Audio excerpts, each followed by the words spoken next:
It's Grapsody with Will, Phil, and Reg, trying to keep it real instead of what you usually get from these talking heads. It's Grapsody, we're here to fill the void. 3 black fans, different perspective, got to fill your voice. Coming with the podcast, talking majors, indies in between. Yeah, it's all that, and we're down with Fightful, better fall back. Coming for respect, we connect like a ball bat. No need to double check, these are all facts. You're listening to what's Talk Raps. You're listening to what's Talk Graps. Will, Phil, and Reg. Yeah, we're Grapsody, here to talk Graps. Yeah, we're Grapsody, here to talk Graps. Yo. Morning. Salutations. You know what it is. It is Saturday. It is noon. This is Grapsody. I'm Phil Lindsay. Of course, I am here with Righteous Reg. What's going on with you, man? In the building, media manager, favorite rapper, your favorite writer, your favorite podcaster. It's Saturday morning. I'm very excited about this. Basketball season is in full effect. All I've been watching is balls bouncing on courts. Pause. We are back in the building. It's your boy Phil and Reg. What's up with you, Phil? How's your week been, my brother? I thought it was gonna be a worrisome week because Chicago sports are Chicago sports. I knew the second Justin Fields hurt his thumb, they were just waiting in the wings to put that backup quarterback in. They've been talking this guy up. And so I knew it was Tyson time as soon as he got hurt, and Tyson went out there and he won a game. Doesn't look good for Justin Fields, man, because my dad and I have been having this conversation for weeks of this guy wins a couple games and he looks good. They might be ready to make this guy a starter. So don't look good, man. It feels like a Josh McCown situation for longtime Chicago Bears fans, where we can end up with a quarterback controversy. And then the Bulls come out and lose their first game by 20 points to the Oklahoma City Thunder, and we get a team meeting straight out the gate after the first game. Did I read? It said that one of the coaches went in and they were having the conflict, and he was like, "Should I stay?" And they were like, "No." And they kept. Yeah, Billy Donovan, apparently the head coach, walked in as they were having a team meeting, and he saw it was contentious, and he was like, "Should I stay for this meeting?" And he was told no. I don't know what that means, but yeah, this team's funny. Zach LaVine is Zach LaVine. He has not played well so far. Patrick Williams is a bust. I don't care what anybody says. Trade this man. It's not going to work. He just don't have it. 8.3 rebounds after that first game. Not looking good, my friend. After one game, you're getting him out of here? No, I've been ready. I never liked that draft pick. I've been ready to get him out of here for a minute. Okay. I'm not a fan of the draft pick, but it's all right, because second game, my guy Debo came out and win this game, and Alex Caruso came and hit that game winner. We are now 500, so I can feel a little bit better. Because I just knew some people were just waiting in the wings to get their jokes off, especially Lakers fans. And I was just like, nah, come on, don't do this to me already. It's only been 2 games. Yeah. Let me live. But, yeah, I saw your boy Steph was cooking last night, had 41 points. Yes. I'm feeling good about what's happening here. The first game wasn't the best. It wasn't. I wasn't like this. These are the Warriors that are going to win the chip. But last night things looked a lot better. Chris Paul's not the worst thing in the world for the team so far. It's very early in the season. I'm like you, going to take a victory very early in the season and say, like, we're looking good here. We're looking good so far. That was a very winnable game, that first game. It was close. I thought they were going to pull that one out. They just didn't look good towards the end. But they came out and they shot a lot better in their second game. Steph was Steph, and he, carried them to that win. That's the game. Yeah. The real people I think out there here are Freak Time, as they have been christened. Time. My guy Dame Lillard went crazy to open up the season for the Milwaukee Bucks, and they're gonna be dangerous, Phil. Very dangerous. Listen, man, when I saw that clip, I was ready to make fun of them because Giannis said that this is his team. I didn't know what to make of that. Giannis, right, of course, just signed the contract extension for big money, which I figured that was part of the reason to bring Dame in to, right, entice this guy to stay in Milwaukee, and it worked. But he was like, "This is Dame's team," and I was like, "What does he mean by that?" Dame came out in that first game, and he showed us what he meant by that. I feel like, oh, okay, I see what you're saying. I feel like there is a chance that this could be Dame's MVP season, man. This guy, he balled out, man, and I think we're gonna see a lot of games like that this season. So yeah, shout out to Milwaukee Bucks. I don't, not a fan of Milwaukee. Big rival of the Chicago Bulls, but I am a fan of Dame Lillard, so I do want him to succeed. I am reluctantly hoping he succeeds, even though it's on a team that I don't like. But I live in Oakland, so of course, huge Dame Lillard fan. If my team, the Warriors, doesn't go get the chip, I would not be mad one bit if this is Dame's MVP season. He gets a chip. New energy, man. New city. He was out there in Portland. Yeah, sometimes you need wasting to change, away. Sometimes you need to change your scenery, man. Sometimes that's what it is, and happy for Dame, man. I got a little heat because I was saying I was happy for Russ as well because he looked so happy in that first game. He was out there dunking. He looked like old. He looked like old Russ for a minute. He was excited. He was playing his kind of basketball. Clippers looked pretty good, and then that second game, he gave people all ammo to get their jokes off.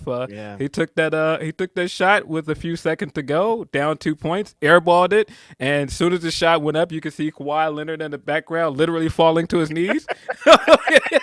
Hilarious, but if you are a Westbrook hater, that gave you all the ammo. But like I said, I like Russ, man. So I'm happy that he's in a spot where he's valued, man. Yeah, he deserves to be. I think a lot of that slander was unwarranted. Some of it was warranted, but that's the game. People got a little overboard. But if you've been in the game for this long at a high level, playing with the most elite basketball players in the world, of course you're going to lose a step or two. But when it's time to go, he can still go.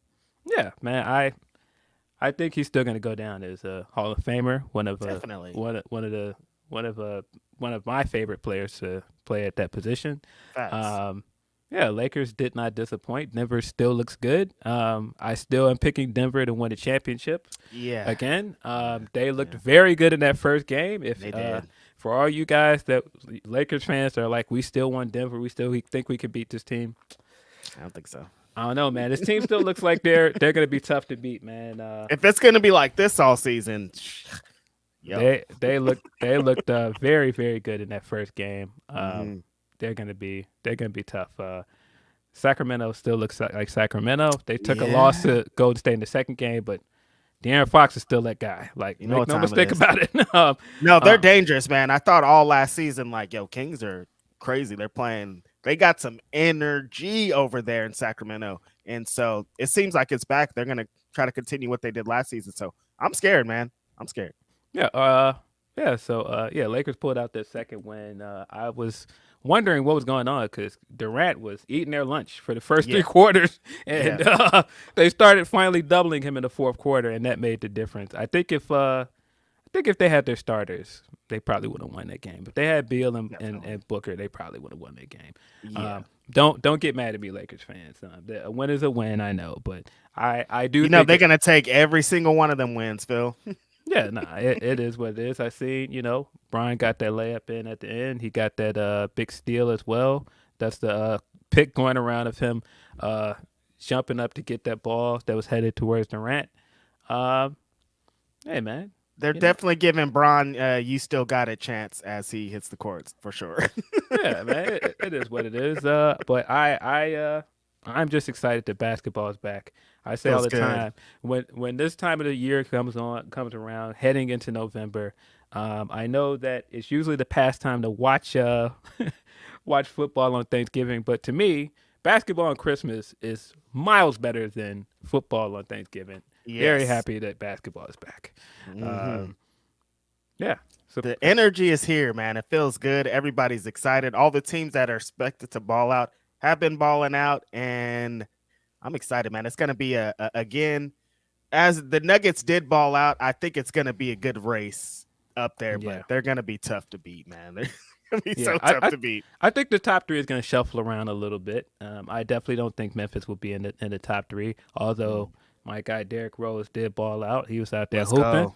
Yeah, he was. But I don't think Memphis will be in the top 3. I could see Sacramento possibly still being in the top 3. I think Phoenix is going to slide up probably to second or third spot. But we'll see. I think Lakers can be top 4, top 5. They can stay healthy. Yeah, that's the thing. What are we going to get out of Anthony Davis? That's the question. If this guy can stay healthy, if he can be consistent, then their team. My brother was getting slandered all week. Every sports show game. There was somebody was like, "AD's this, he's trash, he's blah blah blah." I'm like, yo. It was looking rough out here. It was all the CDL talk, and I'm just like, man, this guy is a multi-millionaire. He does not need no CDL. No, even if he does with basketball, he'll be fine. Right. But yeah, get another job as a truck driver is crazy. Yeah. Yeah, but I excited. Like I said, I have freed myself of the anger and anguish of being a Chicago Bears fan a long time ago. Thank God. So I can't. You will never catch me out here like Seth Rollins doing the angry tweeting because I just can't do it anymore. I can't subject myself to this anymore. I will subject myself to a lesser poison of being a Chicago Bulls fan. So it is what it is. On the other news, rest in peace to legend, man that's done so much for black men and the culture, Richard Roundtree. Shaft. Yeah. I wasn't a big Shaft fan growing up, but most of the leading men that I'm a fan of, you name it, all of these guys were fans of Richard Roundtree. Right. They all spoke highly of him. And he was still a guy that was still around. He, of course, was in the Shaft reboot with Samuel L. Jackson. I can't tell you how many times I've actually seen that movie. When you go back and look at it, it's kind of weird now with like Christian Bale playing like this racist. You've got the other main antagonist Peoples in there who is like when you go back and look at that movie, it's a lot of weird stuff going on. I think about Peoples walking up the street stabbing himself in the chest with the ice pick all the time. I don't know why I randomly think of that scene all the time. He's just like, you killed Reddy. You best kill me. He's stabbing himself with the ice pick. I don't know why I think about that all the time, but I digress. Rest in peace to Richard Roundtree, John Shaft. Big loss, but he had been here and he did create a legacy for black leading men. Appreciate what he did for the culture. Yeah, he the Shaft thing was a little bit before our time, so we weren't like super into it. But like, yeah, just like you said, everybody that we loved, all of our favorite actors and people were like Shaft. That was the guy. Like Will Smith's character in Fresh Prince, like Shaft was his favorite guy. Like all he cared about was Shaft. And yes, you are right. Jeffrey Wright played Peoples, which is why I'm saying this makes it so weird because Jeffrey Wright is a black man, but he's playing this guy with like this very Hispanic background and with like the accent, and it's wild. Very weird movie when you really think about it. Wild. I refuse to subject myself to any of the sequels. But Richard Roundtree, they made another one, after that, like at the with Shaft's son, and then it had like the three generations of Shaft. Richard Roundtree was in it. Why did they always? I didn't watch it, but again, rest in peace to Richard Roundtree. To the OG though. He is definitely a black leading man that set the trail for every Denzel and Will Smith and Jamie Foxx and anybody that that's done those kind of roles or played a superhero or anything of that nature. Like Richard Roundtree was the reason why. So rest in peace to the OG. Yep. On a brighter note, happy birthday to MVP, Mr. 305 himself. Bowling hit the big 5-0 on us today. Wow. 50 years old, man. This guy is not. I still think about the fact that this guy showed up for a surprise appearance in a Royal Rumble and then ended up impressing people so much that they just brought him back and signed him to a contract. What a guy. I would like to see him more on our TV. I would like to see him managing somebody. But happy birthday and shout out to MVP, man. Yeah, happy birthday. If you want to talk about doing stuff for the culture, like MVP stands so high up there. Like I can't. I don't.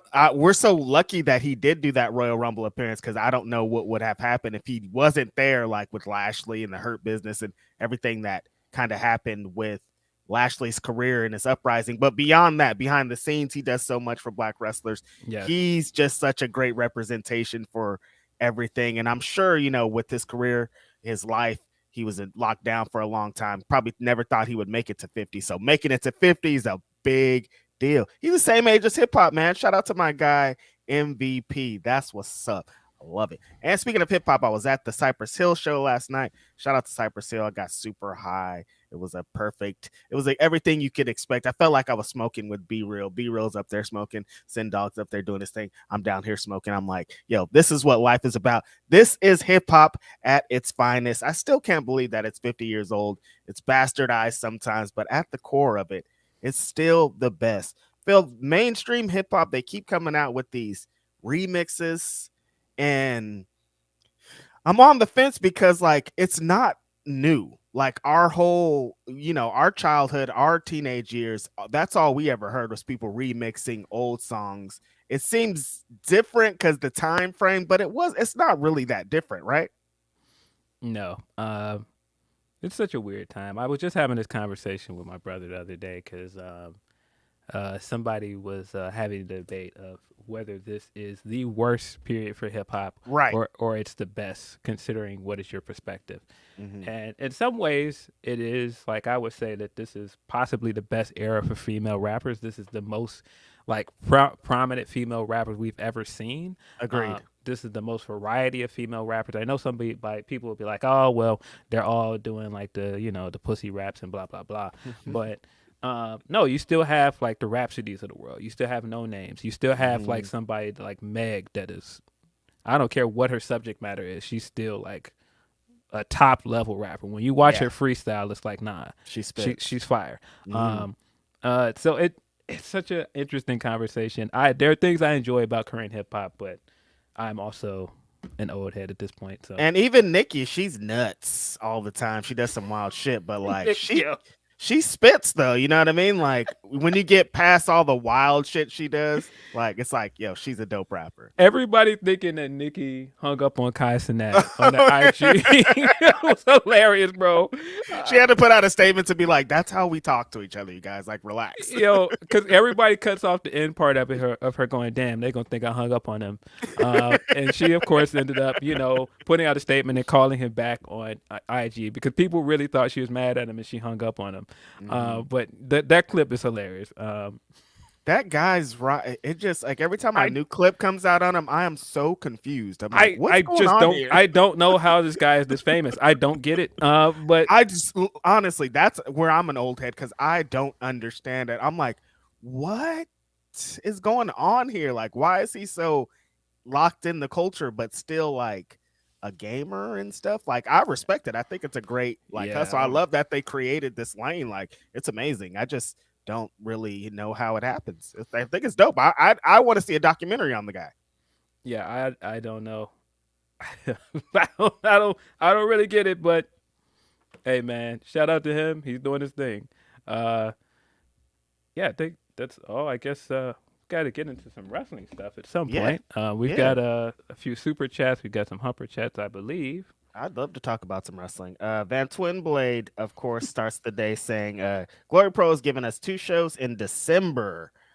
He again goes on to say, on the 17th is the charity show for Operation Food Search with the Risotto Show, local alt station morning show, and the 30th is back in Del Mar Hall. That's all we got for this morning. At the moment. So we got for super chats. I believe we have more humper chats. Let me check. My guy Tony P. No petty of the week. Chuck has a lot of flaws, but when it's time to address the elephant in the room, he is brave enough to give his thoughts right or wrong. I'm happy he did what he did to Silver. You can tell he had a real answer and was blindsided. I'm assuming that's when Chuck brought up the domestic violence on TV this week. I'm assuming that's what you're talking about, Tony P. So in the midst of Inside the NBA, Chuck brought up domestic violence, and applaud. I don't always agree with everything that Chuck does. Chuck can be problematic as well, but Chuck will tell you what he thinks. He is going to be honest, and I thought that was the right thing to do, because we do have things like the Porter thing that happened in Houston, and we do have like some recent controversy. So yeah, I applaud him for doing that. Chuck is really good for, like, if it look crazy out here, he's gonna say it look crazy out here and like ask why. Yeah. More from Tony P says, also, what surprise trades you see happening during the season? Seeing 80 goose egg the second half, randomly thinking about this. Like, would they trade him if he continues to underperform until the deadline? He won't, but had me thinking about trades.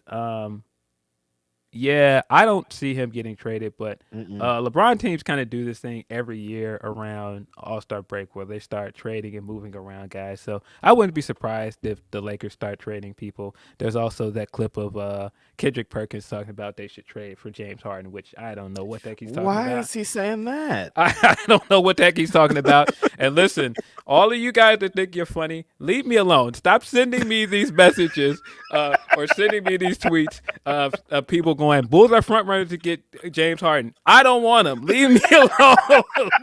Leave me alone. Nobody wants that. I don't think anybody wants that. This guy, man. And of course, the news around him is that his mother wasn't doing well this week, and that's part of the reason why he hasn't been around the team. I don't know what's going on with him. I don't know the truth of the matter. Hopefully his mother's doing well. I don't want to speak too much of his situation because we just don't know. Right, exactly. That and the wild Dwight Howard stuff. I don't know, man.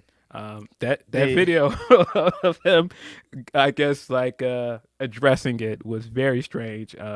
Bro, you are addressing the wrong things, I think. Like, yeah, he still hasn't came out and been like, I'm not a SAer, you know what I mean? Like, he's like, stay out of my business. Like, no, I think we need to be in your business because you out here wilding, big dog. Like, there's parts of it we need to ignore, but there's other parts of it that should not be ignored, big dog.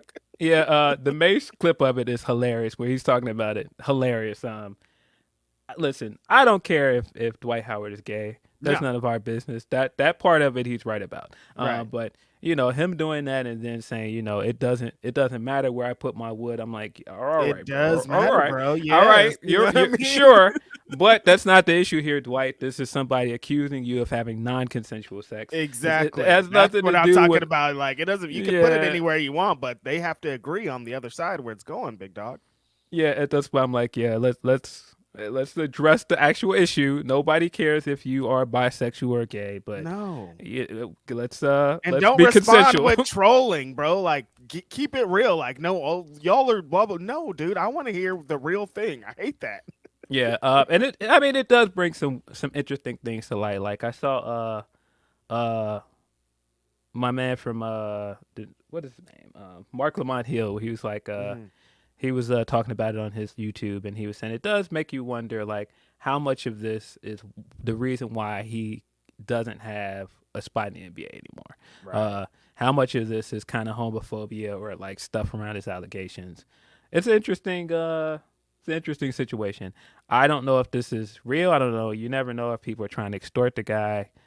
I don't know. But I do think it was very weird that he did not address the issue of consent at all. That was very weird. Just like, stay out of my business. Like, it's none of y'all business. It was a very strange video. More from Tony P. Okay, I lied. Swerve won Petty of the Week by a landslide. B&E to leave the free merch for a baby, and posting receipts on Twitter for all the people that talk shit, spat on his name when he came to AEW. The bombs he will throw when he becomes AEW champion. Listen, y'all better leave this man alone. He is literal Black Santa Claus. He has a list and he is checking it twice. Stop playing with him. He is not going to forget these things, and he is going to come with gifts when he is AEW champion for all you haters. He sees you when you're sleeping and he knows when you're awake. He will pull up. Yeah, he now, will. Shout out to Swerve. He is a menace for sure. Stop playing with this guy for real, bro. Oh man. We're gonna get more into it for sure. Yeah, we'll get more into that from AEW, but it also says so. A lot happened this week from making up reasons why the tag team plans changed, aka saying it was FDR or the Bucks' fault. Christian turning babyface. Did he? Punk breathing. I know what he means. All right. Punk breathing, being reminded TNA is hard to kill, and but some other things has been on my mind. Busy week. It has been a busy week, but on that topic of hard to kill, might as well get into Bound for Glory because that was Yeah, a big pay-per-view over the weekend. I thought it was a very good show. I liked it. This is the thing with TNA, man. I don't care what you say about these guys. It seems weird you saying TNA, but that's like real now. Yeah, I don't care what you say about TNA. You cannot get rid of this promotion. They will put together good pay-per-views. And I thought this was a great pay-per-view. I mean, I don't know what happened to the Knockouts tag match that was supposed to happen on the show, but apparently happened. It was filmed. It is on their YouTube channel, but it was not on this pay-per-view. And Phil, I sat the whole time waiting, and then they started getting into the main events. I'm like, maybe the Knockouts tag team title is going to be after the regular Knockouts championship. Nope, never came. No, but yeah, it is available on their YouTube channel to watch. But I was very confused why it wasn't a pay-per-view. Because I was looking forward to that match more than anything, more than just like wondering where it was. I'm like, I wanted to see that match. Yeah, spoiler alert: MK Ultra did retain. They are the reigning Knockouts World Tag Team Champions. As they should. Still, we had a really good opener. I felt like with Chris Sabin and Kenta for the X Division Championship. I thought this was very good. The X Division is always a highlight of the company, and usually when we get pay-per-view, you could expect the X Division match to cook, and I thought this was fun. Yeah, see, there's this thing about Kenta, Phil. They say that he's washed. They say he's not the same 2005 Kenta. They say all these stuff. He's not. But give me this. This is all I need right here, like out of Kenta. Like what he did here. He came in. He was cocky. He was slapping the god-living crap out of Chris Sabin at every corner, kicking the crap out of him. Just being like classic Kenta. I don't need you to be 2005 Kenta. I just want the essence of Kenta. And I thought that's what it was here. I thought starting a show with Chris Sabin, who was like a legend in TNA, and what it was going to be at the end of the night was great. And this match was dope. Yeah, I thought this was smart. Really good night for the Motor City Machine Guns. Yeah. Chris Sabin, of course, started off the night, and Alex Shelley ended the night. But it sounds like it didn't end well because I was reading something this morning about Alex Shelley potentially being injured. So, oh no, I didn't hear that. Yeah, apparently he injured himself on Thursday, I guess, at the taping. So, oh no, get well soon, my bro. They have the worst luck when it comes to their champions, and so hopefully it's not too bad. Well, yeah, we'll get into more with Alex Shelley, but yeah, I thought this was a great way to open the show. I think Kenta has had a surprisingly good year. You know, he had a really good match with Will Ospreay and the G1. He had more than one good match in the G1, surprisingly, actually. But next match we had the Monsters Ball match. Wasn't my favorite match on the card, but you know, if this is your thing, the hardcore matches. PCO came out and did PCO things. Of course, PCO was your winner here. PCO jumping off of top ropes with thumbtacks hanging out the back of his head was wild. But yeah, this was all right match. Yeah, there was a couple of plunder spots that I liked. The back body drop that PCO took over the rope onto the ladder was pretty gross, and him getting power bombed on cinder blocks and thumbtacks and having him out the back of his head was pretty gross. But for the most part, I was like, Yeah, I mean, you know, this isn't like my favorite kind of match, but you know, it served its purpose on this card. Bully interfered at one point and took Steve Macklin out of the match. And then it was pretty much down to Moose, Rhino, and PCO. But like I said, PCO picked up the win here. Not mad at it. Was a bigger fan of the next match, ABC versus the Rascals. This match was fire. Yep. Big fan of both these teams, and they both came out and looked very, very good here. Of course, ABC came out the winner and regained the tag titles to be two-time tag team champions. The thing I liked about this is that it was just one of those 100 miles per hour matches. Like both teams are just so fast. They got all the craziest spots, the craziest moves, and they're just throwing them all at each other to see who can outbest them and ABC did that. They deserved this win. They carried the Impact Tag titles as strongly as a lot of people have in the last couple of years. So I thought this was a great ending. Yeah, I thought this was good. I enjoy Trey Miguel as a heel. Him raising up on a referee in the middle of the match, and he's just like, "That was 3. That was 3." Yeah, he's been having a quiet like MVP run in Impact that people should check out more of. Yeah, I think that he's very much underrated. Yeah. And I like the team of Rascals with him and Zachary Wentz. This was fun. This was definitely one of those matches where I was like, "Dag, hate that I didn't get to go to this show." But shout out to them. They had a really good crowd for this show. This looked like a sellout on TV. Watching it, It did. They had a very good response. Full packed house. The crowd was engaged and loud throughout. Now, I know after this match we're going to talk about here soon that when it was cooking, I was like, damn, Phil has to be hurting right now. Wish I was there, but, sold out. That's what I get for trying to wait till the week of to buy a ticket. But, I've done that so many times for Impact shows, just waited till the week of to get a ticket. And, dang, got me. They different, man. They cooking right now. Good for them. Got me. That's what I get, man. But, like you said, match of the night easily. Next up was Will Ospreay versus Mike Bailey. Non-title match. This match was amazing. Brother, the strikes in this match looked crazy. The big spots in this match inside the ring, on the apron, just fire. The reversals in this match, just amazing match. We know who Will Ospreay is at this point. This guy is by far wrestler of the year. He's had way too many match of the year contenders at this point, and I feel like this match is one of them.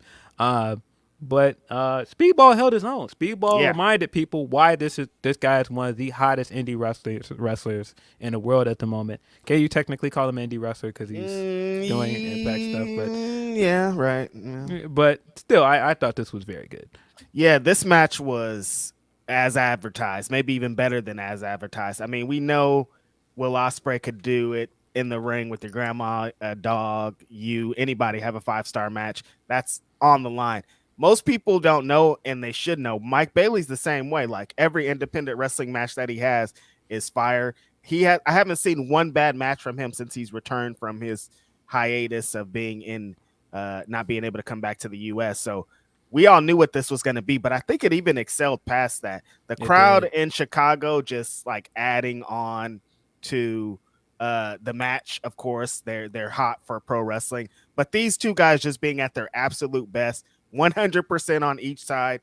Each strike is crazy. The craziest thing I thought about the match, Phil, is we know Mike Bailey for his strikes, but Will Ospreay was outstriking him the entire match. I think it has to do with being in New Japan and having to fight Shingo and Okada and Zack Sabre Jr., all these people and you're striking, that's 90% of New Japan sometimes is chops and slaps and things. And he got out there and he beat up Mike Bailey. And we're not really used to that because Mike Bailey's the one that does the kicks and the strikes and the things. That's what really surprised me about the match. But the hidden blade, the running one where Mike Bailey flips inside out and all this, I'm just like, what are y'all doing? This is crazy. But yeah, they did it. At the end of it, I was like, yeah, Phil has to be crying in his bed right now that he didn't go to this show because that was insane. Incredible match, man. Like you said, that strike exchange that they had in the middle of this match where they were going back and forth and Ospreay just backed up and hit him with this crazy hidden blade. I was like, man, this is just out of this world. Ospreay kicking out of the big double knees off the top rope. And man, you had to essentially put Mike Bailey away. You had to hit him with several finishers to put this guy away. Right, everything. You had to hit this guy with everything you had. At one point, he hit him with a really nasty looking hidden blade, and then he just clobbered him with a Tiger Driver, and I was like, that's got to be it, right? And he kicked out. The I was Tiger like, what? Driver. He added that to his arsenal now. He's hitting that in all his big matches, and it's just as nasty as it was. That Tiger Driver looked nasty. I thought that was the end of the match, and Speedball kicked out of it.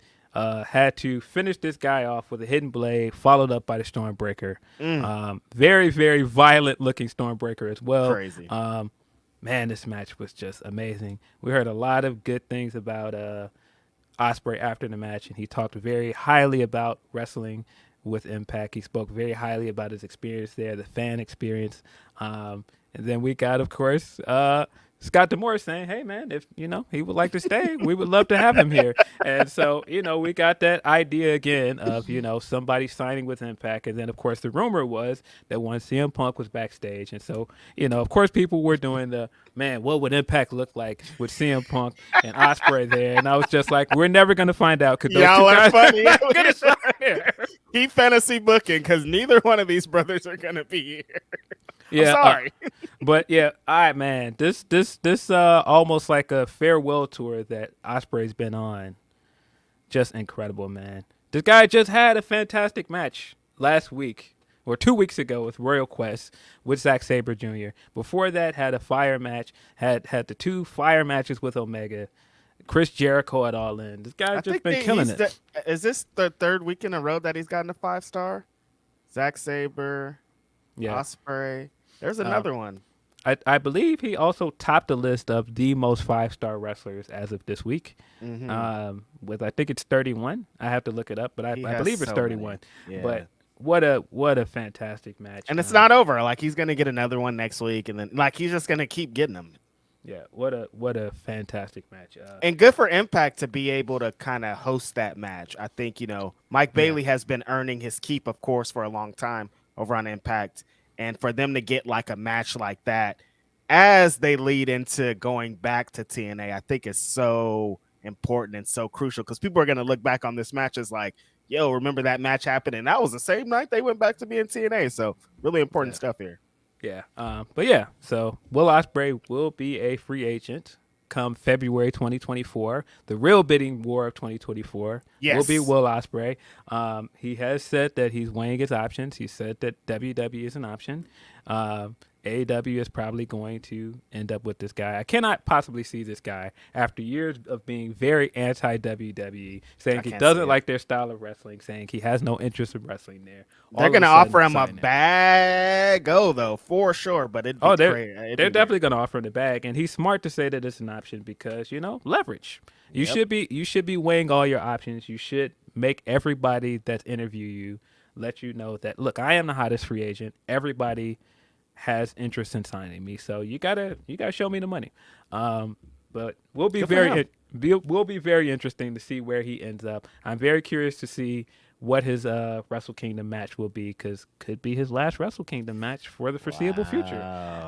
Which sounds crazy. I've been laughing all week at the people being like, "He's an Impact. I can't wait to see him." I'm like, you guys, he was gassing him too, which is good. Which he should. That's also adding on to the leverage.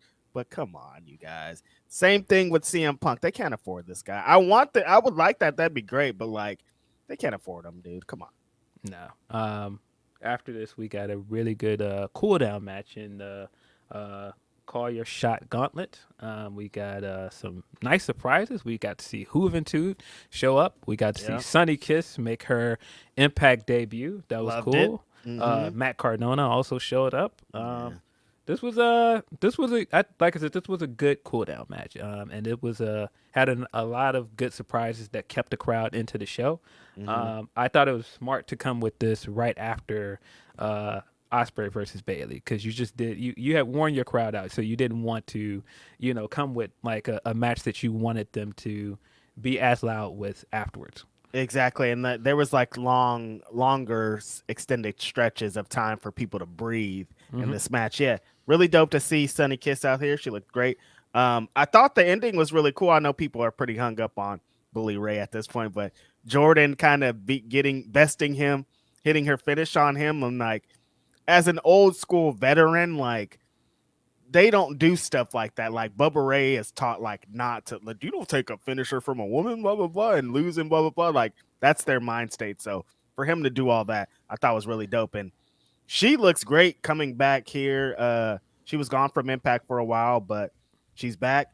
She's going to be a big star there in the Knockouts division, and she called her shot. So I'm excited about her future. Yeah. Got some cool moments like Sonny doing the Devon spot off the top rope with Bully Ray. That was kind of cool. We got to see, like I said, Matt Cardona showed up and teamed up with my man Myers again, which it was cool to see. Major Bros. Major Bros teamed up again. It was a lot of nice like fan service moments and like surprises in this gauntlet. But like you said, the ending was really, the highlight of this thing. Jordan getting the full circle moment of crossing paths with Bully last year and losing. Also crossing paths with him at All In, if people forgot. And so finally getting that one up on him and hitting him with the Grace Driver to win. Looked really, really good. Looked very convincing. She looked super hyped afterwards. Yeah. I was ready to jump out my seat with her. Big win for Jordan. And she, of course, did call her shot. And she is the number one contender for the Knockouts Championship to face the winner of our next match, Mickie James versus Trinity, which was very, very good. Listen, man, we gotta give Mickie James her flowers, man. Mickie James, the fact that she's still wrestling at this level is really good. I thought the fact that she had a first time match with Trinity, and you could tell how much it meant to her to have this match with Trinity and give her moment. I thought this was very good. Yeah, and this wasn't one of Mickie. We have to give her flowers because she's not working like someone at her status should be. Like, she could be taking it easy. She doesn't have to be in there with the hardcore knockouts of Impact. She could be honestly probably up. We heard some rumors of like up with her husband at WWE, like having a one of those runs. But no, she's out here having these matches with Trinity just as hard as she would 20 years ago. You know what I mean? Like, this is just really dope to see. Trinity has been on fire here in Impact Wrestling, putting the Knockouts division on her back and showing people that she's more than what you always thought she was. Has been so amazing to see. Her entrances look great. She's adding new moves to her arsenal constantly. She's working a different style. She's adding submissions. Like, everything about her is just like a big star. And she's going to use this to, I don't want to say, catapult, but like impact. Like, you're doing your job. She's on her way though. Yeah. Yeah, I was very excited. She did the press run for the show. She did NBC and did the interview there. Shout out to homie DS that interviewed her and Mickie James. She also did Busted Open. It's just really cool to see her doing the press run and being treated like the main star of the division, like she should be. And it definitely looked like she came out of this looking great. Beating a 10-time world champion. Big deal. I mean, these are all the things that I hope that WWE would eventually get right with her, because she is a veteran and she has been around so long. So I'm very excited to still see her getting her moment and seeing people still excited to see her. Chicago crowd definitely gave it up for her. They like her during her entrance. Yeah, man, really excited for her, man. This was a good match. Emotional finish as well after she won. Getting that hug, and yeah, man, good match, man. Yeah, I like Trent. I loving Trinity and Impact, and Mickie still doing it at this high level. Great to see. Perfect match.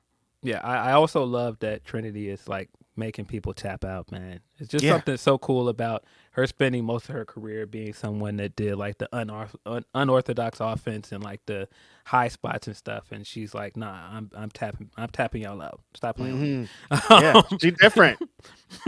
I love to see it. So, man, love her finish. Love the sequence that they did for the finish. Yeah, man, stop sleeping on Trinity, man. Honestly, give her flowers, man. Yeah, strong stuff here. Very strong stuff. Finished the night with Alex Shelley versus Josh Alexander. Surprising one. Yeah, of course, the story going into this is Josh Alexander, the longest reigning Impact World Champion, coming into this. Never lost the belt. He had to vacate the belt because he got injured. And so I felt like the story of this was him coming back and getting what he was owed. But this was actually Alex Shelley's moment. This was actually Alex Shelley's night. That was a surprising outcome for me. But I fuck with it. I liked it.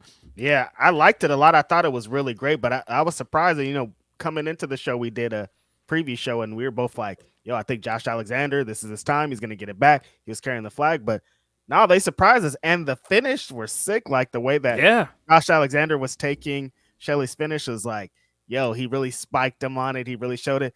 Really well worked match at the end of a pretty packed show, pretty diverse type show. But these guys are two of the best in the world, so I wasn't really surprised about that.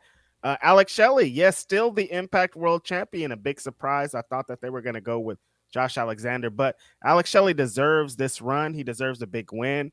He deserves to kind of snap his reign, which I think you have to do with Josh Alexander. Now, like I said, he apparently got injured the other night, so I don't know what that's going to be on anything. Hopefully it's not too serious, because if that's the way that he has to end this reign, I'm going to be very upset when they could have just gave it to Josh Alexander the other night. But that's how pro wrestling works. Yeah, I mean, worse. I thought after watching it, it did make sense to just give Shelley the win, because if the story is that Shelley had worked all of this time to get up to that point, it would have sucked for him to work all this time and then just end up a transitional champion. Yeah. And I mean, Alexander had a very good title run before this. And so it doesn't hurt him to take this loss. He's going to be champion again. This isn't the last time he will wrestle for that title. Right. And so I think it was cool to give Shelley his moment, to give him this win here. Like I said, big night for Motor City Machine Gun, opening the night with a win for Chris Sabin, closing the night with a win for Alex Shelley. Yeah, I liked it. I wasn't mad at it. And like I said, this was a very good match, very different than Ospreay and Speedball, for example, which was like full throttle, like big strikes, big high spots. This was more of a grounded, technical match. Shelley spent a lot of this match working the arm, and we got a lot of technical spots from Alexander, because that's what Alexander is kind of known for. But yeah, the way Alexander sold both of those shell shocks at the end, had to hit this guy with 2 shell shocks to put him away. Yeah, I like the finish a lot. I was here for it. It wasn't the end though. Wasn't the end of the show though. Really good show. Then we got this very weird, like, cinematic moment. We got like this like thing where we had like these long shots of like Impact wrestlers and walking through the woods. We got like all of this like imagery of them. I didn't know what was going on. Getting the chest out of the water. And I was sitting there the whole time like, yo, I love wrestling, man. Wrestling is so silly and goofy, but it takes itself so serious at sometimes. But like this kind of stuff is just like so like stereotypical. Like, that's what wrestling is. Like Frankie Kazarian carrying a chest out of the water slowly. They're in the swamp. It's dark.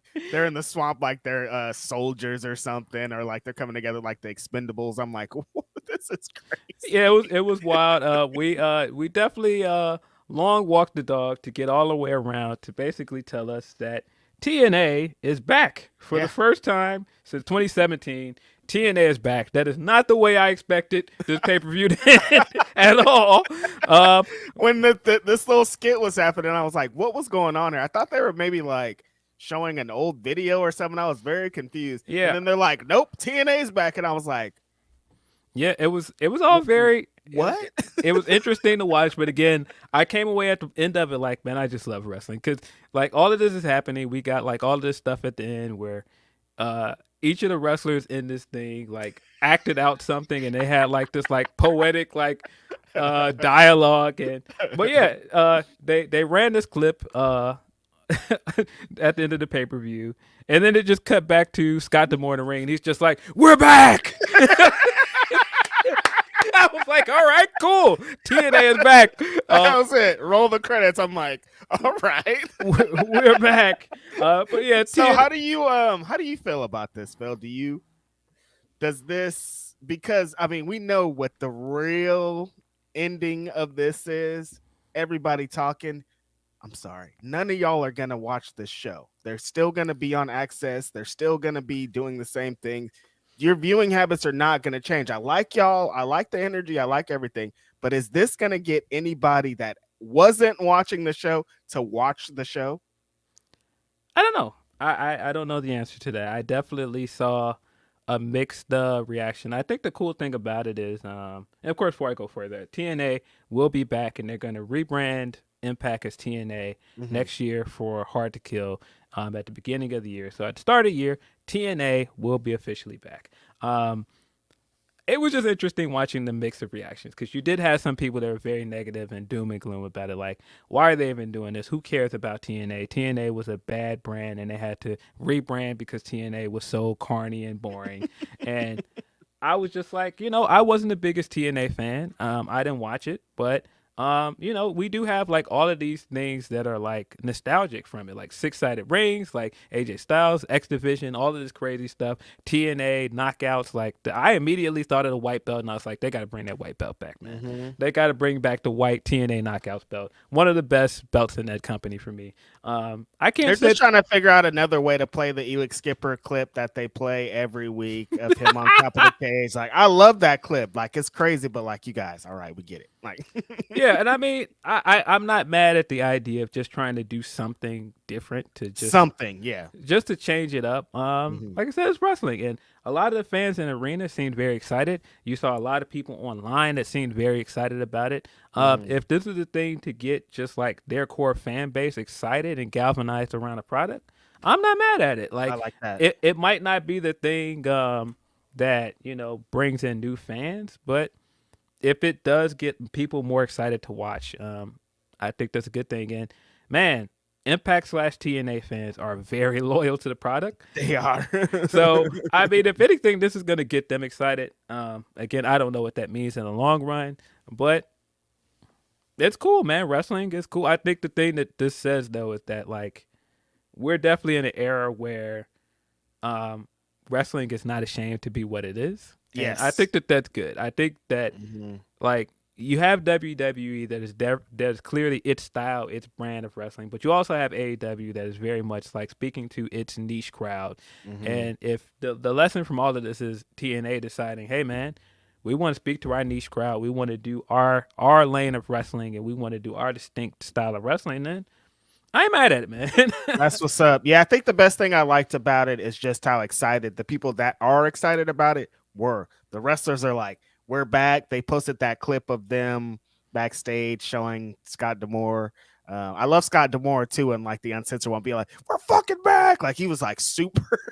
He was hella hyped going into this, and that's what got me excited about it. I think is that everybody's like, "We are fucking back." There ain't nothing like we back, but I think the thing where I kind of was is like, I liked Impact though. I don't think you guys you guys were cooking. It wasn't like you guys were in this terrible slump. Like everything you were doing at the moment was good. So I just don't understand the whole like rah, like everything we were doing is bullshit. We're back to what we were. So that's kind of where I was. I can't say that I'm the biggest TNA historian. So I don't really understand it. Cause like I said, from my point of view, like, nah, Impact was cool. Like I was fine with it. They put on a great pay-per-view. We just watched it. Yeah, they had some great shows. Like I wasn't mad at the name Impact. I wasn't mad at the show. So, I mean, I'm indifferent for the most part. But hey, man, if people are excited about it, cool. It seems like the wrestlers are excited. It seems like their fan base is excited. So more power to them. I did think like some of the stuff like the clip and just like a lot of the stuff from backstage we saw were very funny. But hey, man, by the way, Jordan Grace doing that prank of her pretending to trip. Jordan Grace is a nut, bro. Her pretending to trip and then just like doing getting up and twerking. Hilarious, bro. Silly as hell, man. She got Trinity, and you saw the one with Trinity where she has her up against the wall. It's yeah, I didn't know what was going on in that video, but pretty good one though. She definitely was like, I'm gonna be more deranged now that TNA is back. I was like, hey man, if that's where we're going with it, I'm all in. But I mean, I think that's kind of the best part about TNA / Impact is they've always kind of been that. Like they've always been like, this is our brand of entertainment. This is how we do it. We might kill a character off. We got wild shit going on all the time.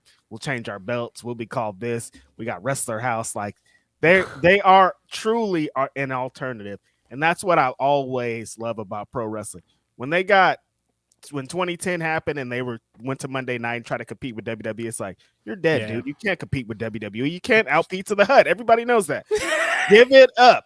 You can't do it. So now that they're just like, we're TNA, dude. Like, this is our thing. We're going to do our brand of entertainment. I'm all in. So I'm excited about that part of it. So I think this is great. Great way to cap off the show and add some energy.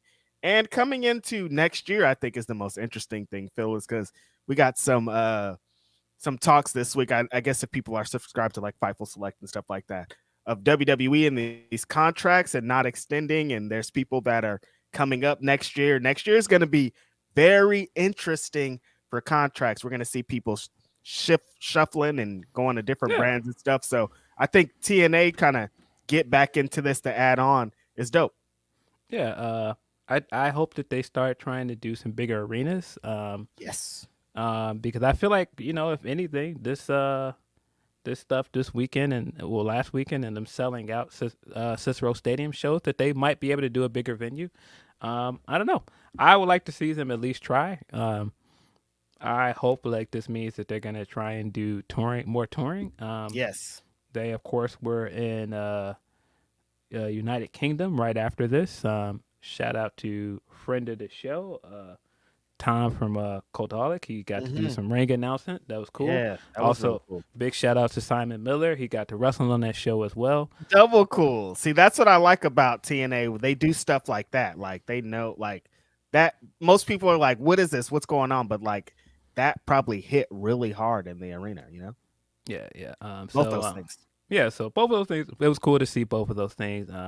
I just think it's cool to see people doing the wrestling they want to do. And it's cool to see fans excited for their wrestling, man. Like, there's so much wrestling out here, man. You don't have to spend time being upset about the wrestling you don't like, or you don't have to be as beholden to these things that you don't like. Man, just find the things you like and, get behind it. Like, support it. Like, it's not that difficult, man. So, hey, man, if this is the thing that gets TNA fans out there, waving their flag prouder again in 2024, man, hey, man. Can't be mad at it. Yep. Shout out to Impact. Shout out to TNA. It's going to take some change. I'm going to be calling them. Now it's going to be the reverse. People never stopped calling them TNA when it was Impact. Now I'm going to call them Impact all the time when they're TNA. That's just how this is going to work. Thank you. Now, shout out to, I think to cap it off, shout out to the guy who was being wild, Scott D'Amore, for coming in when he first invested again or whatever he did to come back to Impact. People were talking crazy about it. They were like, why are you doing this? Impact's a dead brand. Impact's this. You shouldn't do this. And then he came in and, resurgence got him back into prominence, got him back to being TNA. So shout out to him for investing, believing, and executing. Yeah. Yeah, man. I think they're at a good place, man. I don't know what the financials and stuff are behind that, but I think that they're in a good place in terms of perception. I don't know if we have any super chats. We got a couple.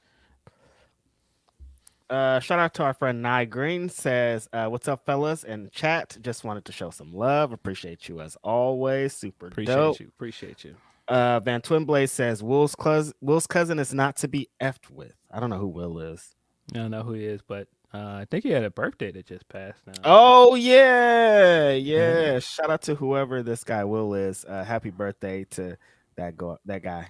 Yeah, shout out to him who, shares a birthday with one CM Punk.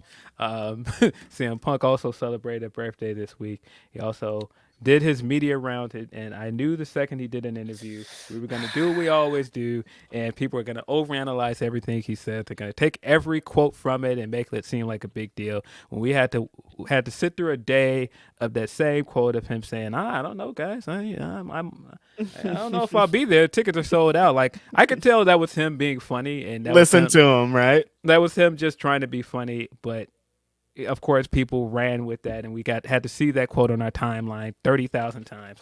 There was nothing he could have said here, Phil, that wasn't going to get people to talk, right? He could have flat out been like, no, I'm not going to be there, and people would have been like, you're a liar. He could have been like, yes, I'm going to be there, and people would have, like, there's no good outcome. I think he took the best route of being like, oh, tickets are sold out. I might not be able to get in.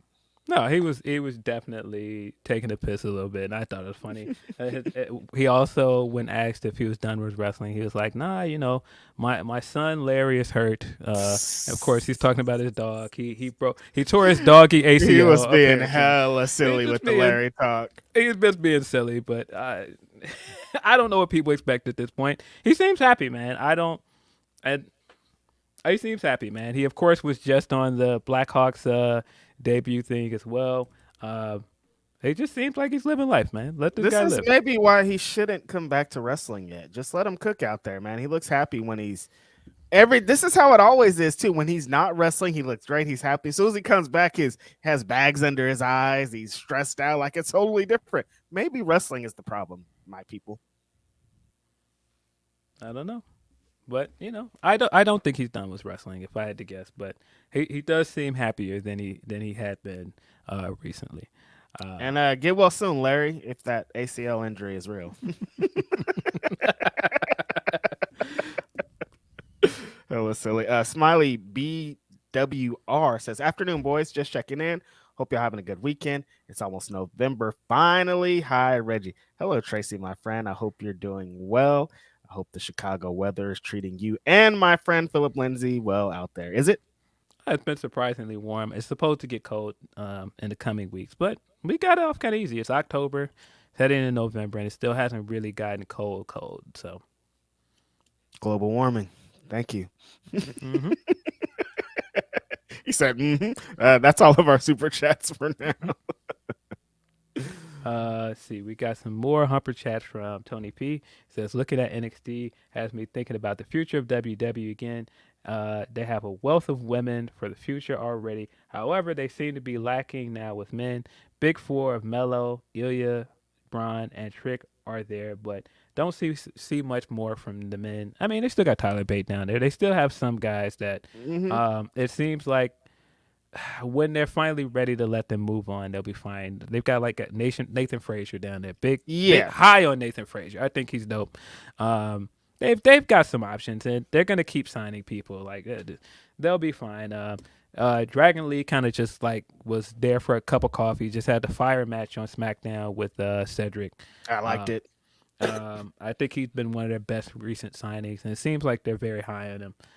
He's really cool because he shows that, like, when they announced that he was going to be in NXT, I was like, yeah, but like, he's so like, he hit like 3 of his spots, like blow people away. And I knew that's what was going to happen. And like, he came and started hitting that and blowing people away. And I was like, oh, he's on his way. And so I love that they're continuously, it feels like on SmackDown, looking for this big Mexican star. Like they have like ever since Rey Mysterio came and like left, they were like, we got to get a new Rey Mysterio. They've always been trying to get a new Rey Mysterio. It feels like they got another one here with Dragon Lee. He's exceptional. And the match, seeing Cedric looks great also, like in all aspects, like the way that he's working, his physique, like everything about Cedric is on fire.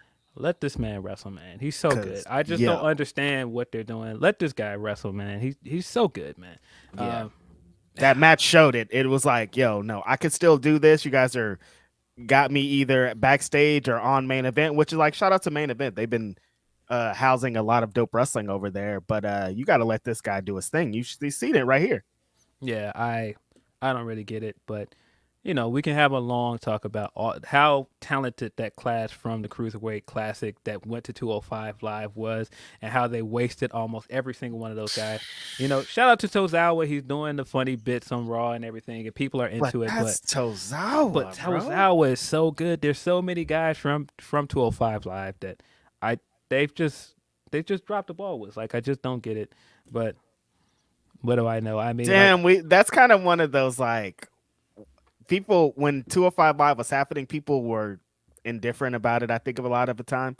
But like, yo, that was something special with that roster, what they were doing with the times that they had, and just how the energy was different over there. Like, nothing like that in WWE can happen again. I don't think they'll ever invest like that of like a separate full-on brand that's intertwined in the brand specifically. So we just have to look back on what that was and be like, damn, that was crazy. Mustafa Ali, Cedric, Buddy, Neville, like all the stuff that was going on back then. Rich Swann, like, yo, like Leo Rush, like, yo, they were on some crazy stuff back then. I have this moment every time I watch Catch 22 and those guys in New Japan. That guy TJP is very good, man. TJP, Like every time I watch, I'm like, yo, man. this guy is good, man. Like TJP. and I know it's a tough thing to say because some people don't like him for reasons of on the internet and other things. He seems like problematic, but man, this guy can wrestle, man. TJP, Metalik, Grand Metalik, yo, their roster was Metalik, crazy, man. Oh my god. Gulak, like yo, I think I'm gonna go back and watch that tournament. Actually, hearing all these names again, I'm like, yo, those matches were insane. Man, too. Zack Sabre Jr. was in that tournament, bro. Man, Kota Ibushi. Yeah, now 205 Live used to be my favorite WWE show. I could gush on and on about how much I like the cruiserweight division and how much I just feel like they just dropped the ball with them. But yeah, I would love to see them do another cruiserweight classic. And man, why won't they do another Mae Young classic? They've got enough women. Why won't they do it? What is this? Why won't they do it? They have so many women at this point. Yeah, I just thought about it the other day because I was like, Toni Storm was the 2018 cruiserweight. I mean, not cruiserweight, but Mae Young Classic winner. Mm-hmm. And man, like they still had so much stuff they could have done with the Mae Young Classic. Also, today is a 5-year anniversary of WWE Evolution. Is it? Do another Evolution, man. Why won't they do this? Honestly, like do another Evolution, man. With their structure on how they're in Peacock and like. They're going crazy with the sellouts right now. Like, it makes so much sense to do one of these shows. Why aren't you doing one of these shows? I don't get it. Yeah, we definitely need another one.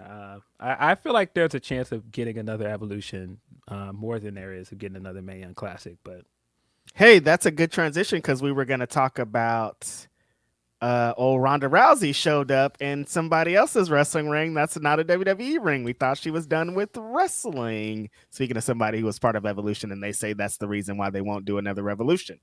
Yeah, I guess Evolution is a mystery. I don't know. I don't know what's going on, man. Like, I thought Ronda was done with wrestling. Of course, she appeared at Lucha Vavavoom over the week. Out of nowhere, she appeared with Marina Shafir, one of her fellow 4 horsewomen of MMA. I'm very confused, Phil, because I just read an article maybe a week ago where it's like, Ronda Rousey, retired. I'm done here. Yeah, I'm retired. I don't do that anymore. I'm playing this game. Yeah, but yeah, she's it looks like I think she's been announced for a show. I have to double check this, but she did post like the eye emojis or something when they announced the Pro Wrestling Revolver coming to LA. Of course, Ronda is in LA. That's where she's from. Really? But I have to. But she's trying to do her thing, not in WWE. It sounded like. But yeah, apparently she got taken off of the main Superstars page, and she is now an alumni page for WWE. So it seems like she's wrapped up her time with WWE. Because the first time that I knew that Ronda Rousey was a big wrestling fan was seeing her at PWG shows. Like, this was before WWE. Like, her and Shayna and Jessamine and all of them used to go, and Marina would go to the PWG shows in Reseda and sit there with them crazy ass fans. So like, I know that she likes that type of stuff. I didn't know that could be the route of her leaving WWE and be like, fuck it, I'm going to just go do the independents because she's Ronda Rousey. But I think it's pretty dope. Yeah, just popped up about an hour ago. Breaking news. Ronda Rousey will debut at Pro Wrestling Revolver on November 16th. That's it's pretty wild. That show's in LA? That show is in LA. Yeah, let me make sure. Oh, that's around Full Gear time, huh? That's smart.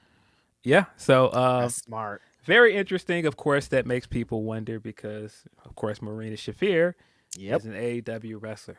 What does that mean? Does that mean that Ronda Rousey could make the jump to AEW? That's a friend.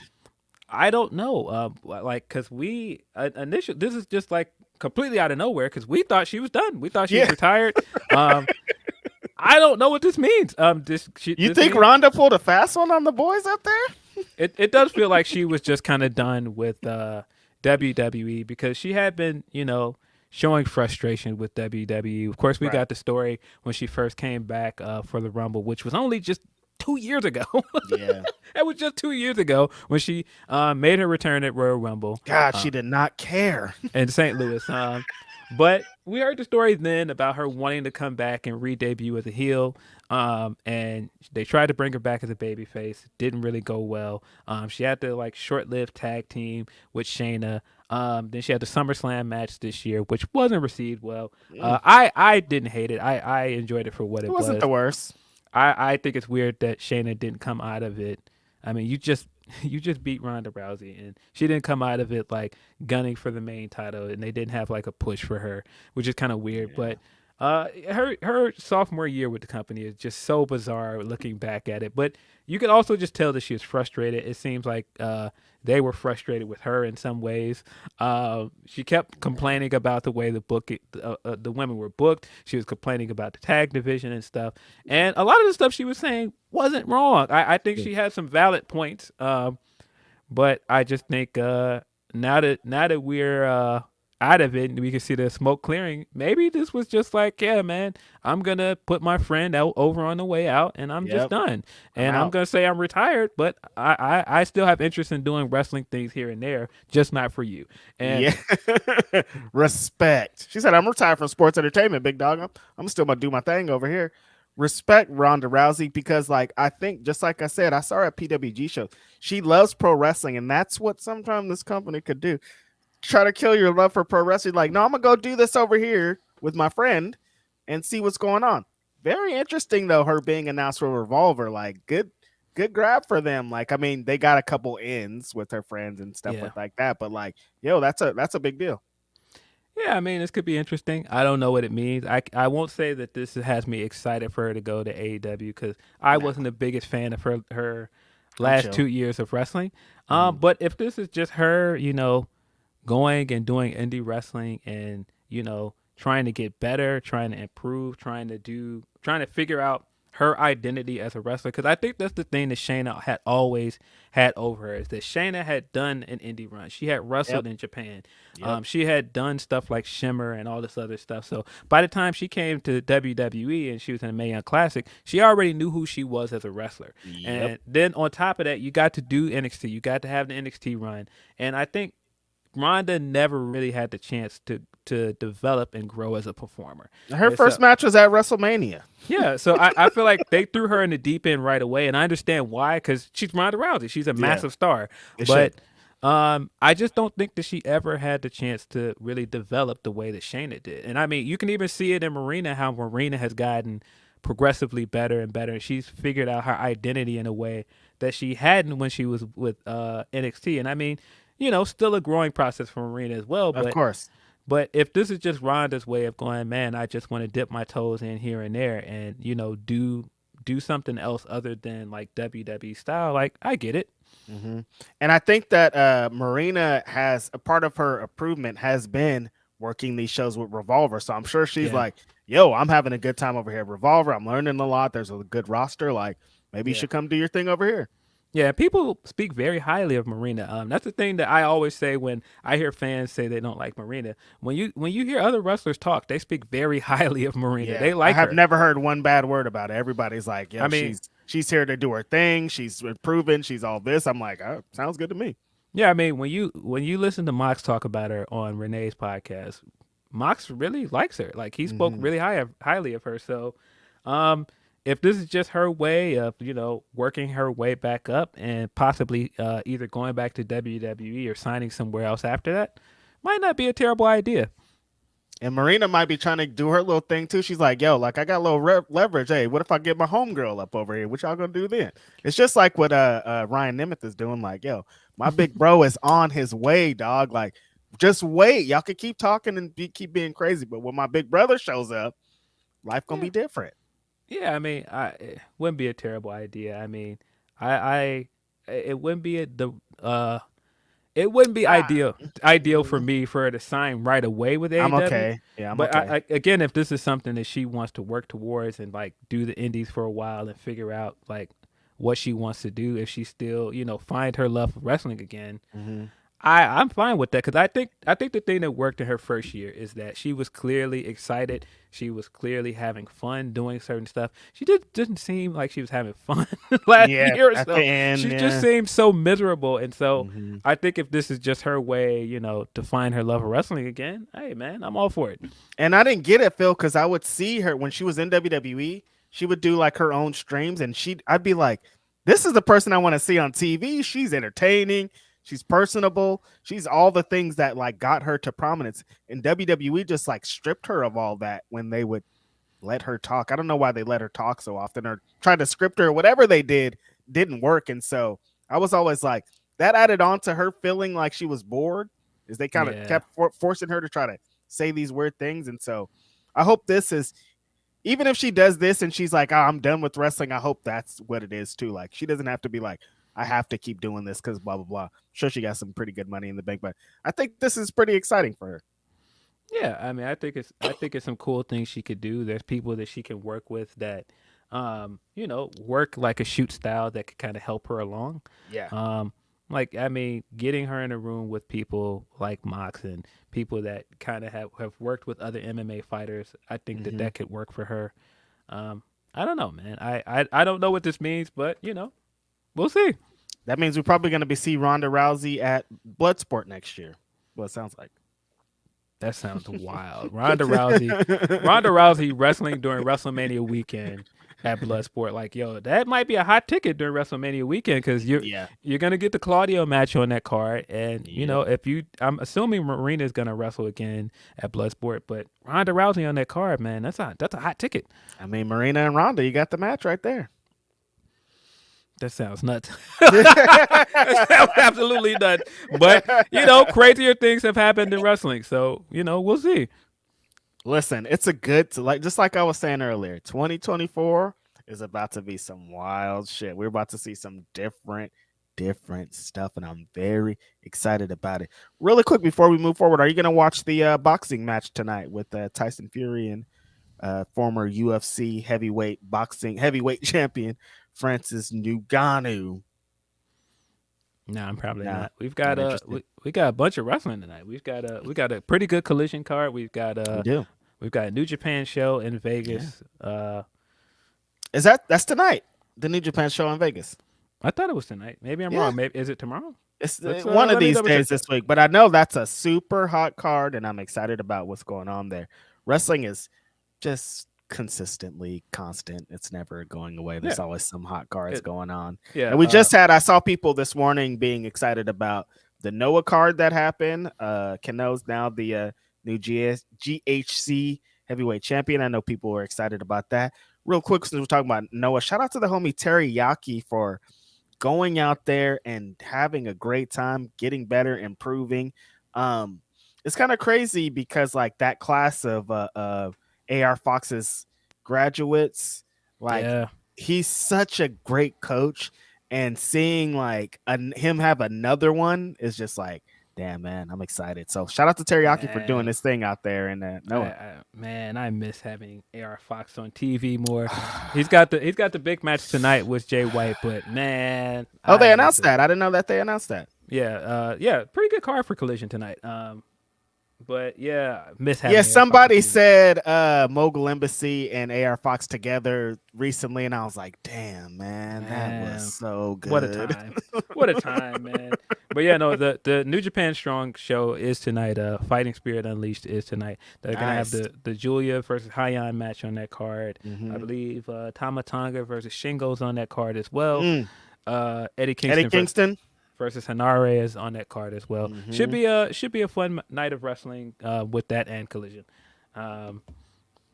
Collision. We got a pretty. Let's get into a few super chats before we get fully in the Collision. A new rag, our friend, shout out to a new rag, says AEW needs more focus. Build to Wrestle Dream was good. After that, it's messy. Let the Dynamite and Collision rosters be separate with a few crossovers. Yeah, the further we get away from the soft brand split, the more I feel like the brand split was working, and it was good because you had guys on Collision that were highlighting, and man, the more guys from Collision come over to Dynamite, man, seems like those Collision guys are getting the raw end of the stick. We'll get into that a little bit more, but I like the direction they had a lot of those Collision guys going at one point, and then you had the focus on certain guys on Dynamite. It was working, man. I wasn't mad at it. Yeah, I just want to see. They spoiled me with that. I just want to see different wrestlers on each show now, just because there's so many. Like, honestly, just for your brand, it just makes more sense to spread it out. Like, I like Adam Copeland. I don't think we need to see Adam Copeland on every single show, though. You know what I mean? Like, they should like spread this out to like, okay, Adam Copeland was on Dynamite, so this week on Collision is going to be highlighted by this guy. They had it right. They were doing it right. Yeah. I understand why they're not anymore, but like maybe just do it again. Yeah, it just maybe make Collision the show for specific wrestlers to raise their profile. You don't need everybody on every show, man. You could just designate certain guys to specific shows. That's it. Orion Ben 666 says, "You guys speak the truth. After Dragon Lee versus Cedric, I went back to CWC and his match with Ibushi. I saw those. Classic. I didn't know Cedric could tweet. Yeah, no, that's always funny when somebody's gone or off TV or on a different show that people don't watch, of people being like, oh, I didn't know Cedric was this good. I didn't know Cedric was blah, blah, blah. It's like, yo, come on, man. Wake up. Yeah, no, classic match. It's a match that got him hired. Yeah, legit. LaRon Ford says, if Ronda had complaints about how the women were presented in WWE, I can't see her going over to AEW where the women are presented even worse. That's fair, but I mean, I guess the counter argument will always be that they've never had a star as big as Ronda Rousey. Yeah. Now, does that mean they'll know what to do with her? Absolutely not. But it is always one of those chicken and the egg scenarios with AEW and the women's wrestlers. Because that's a part of the thing is like, there's not the big giant, we have to have this person on TV star, and Ronda is supposed to represent that. You know what I mean? Man, I am going to disagree with you, bro. I just saw this comment out of the corner of my eye. That first 6 weeks of Collision was fire, bro. I was in. I was locked in, buddy. Every week. That was Phil's favorite show. Man. Colliding, for bro. Sure. We were colliding, buddy.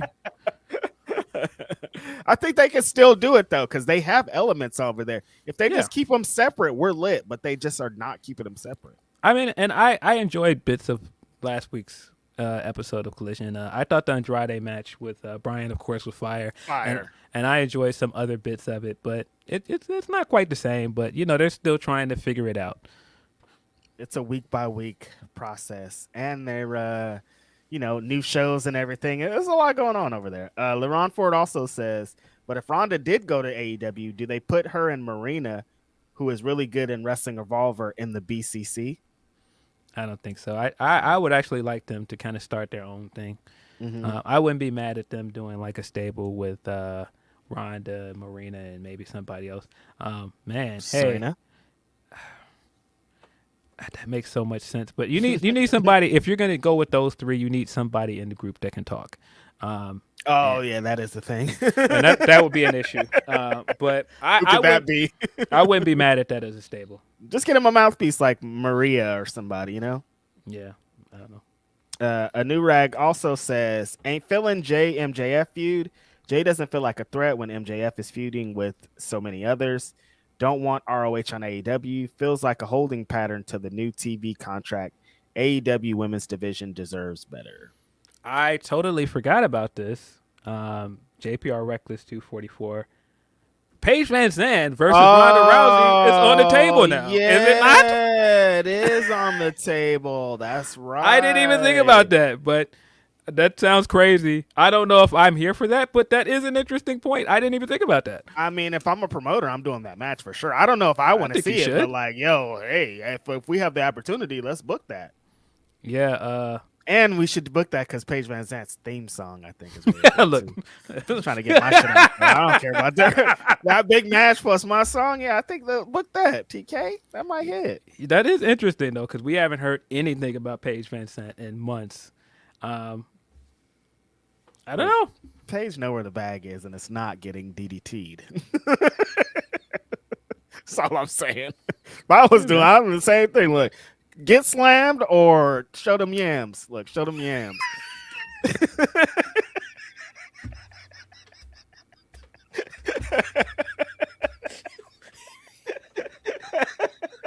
Yo, what?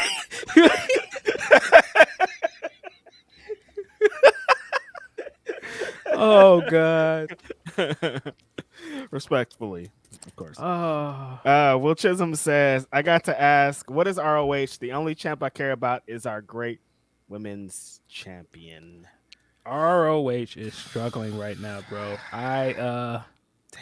I don't know what to make of this company, man, because it's like, bro, you have things going for you, man, but it's like I immediately thought this week when we had the Bucks on Dynamite defending the 6-man tag match, I'm just like, it would make sense to put these three guys on ROH and, entice people to watch this show. I don't really understand. I don't understand why. Seems really simple to me, but they just are like, nah. I don't get it, man.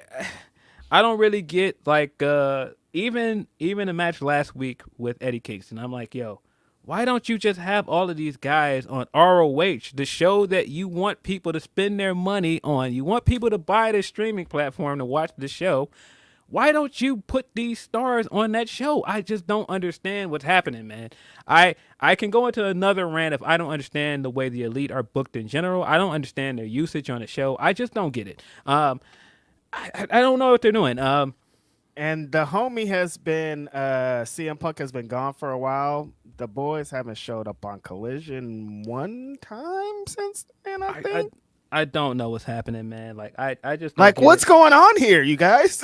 They of course just announced that Final Battle will be available on ROH Honor Club, and you won't have to pay extra for it. It will be a part of your usual subscription, which is good, and I think that should be the move going forward. But again, you have to give people a reason to watch this streaming platform that they're spending $10 on.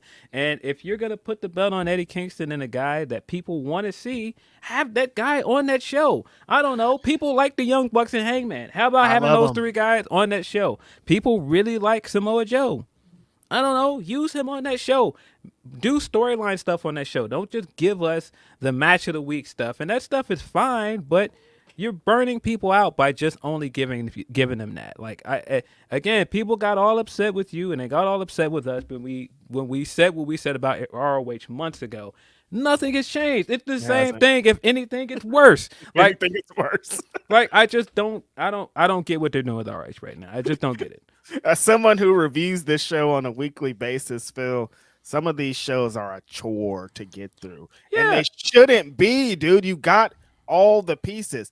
Why am I watching this when just the show's on Thursday and Wednesday I saw the ROH something being defended? Why aren't I seeing this on Thursday? Like, there's so many people that respond to Kate and I being like, I canceled my subscription for that show because they're not giving me what I want. I canceled that subscription because they're not putting the champions on. I did this for this reason. And it's like, these aren't even hard things to fix. Like, just put Eddie Kingston on the show.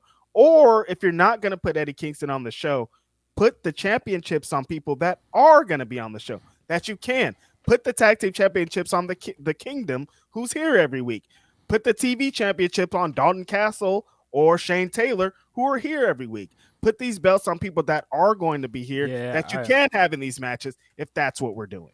Yeah, I just don't get it. And I mean, I'm not saying that ROH is just a terrible show, because the matches and stuff are good, but it's not enough to get people to continue to watch, man. Like, if you want people to watch this show regularly, you got to give them storylines. You got to give them the big names. You got to give them something other than just big matches. You can watch big matches everywhere at this point. That's not enough. You can see good wrestling on so many other platforms at this point. And like I said, you're paying $10 extra for this, bro. That's what I was gonna say, Phil. If I'm comparing my $10 to all the other $10, and this is all that you're giving me, this ain't enough. If I could get New Japan or Wrestle World, like, there's so many other Fight TV, IWTV, all these other places I could give up for $10, and this is all you're giving. That's not enough. It's not. And I mean, Athena is carrying that brand. The stuff she's amazing. stuff she's doing with Billy Stark is great. She's got a match coming up with Mercedes Martinez, which is a rematch of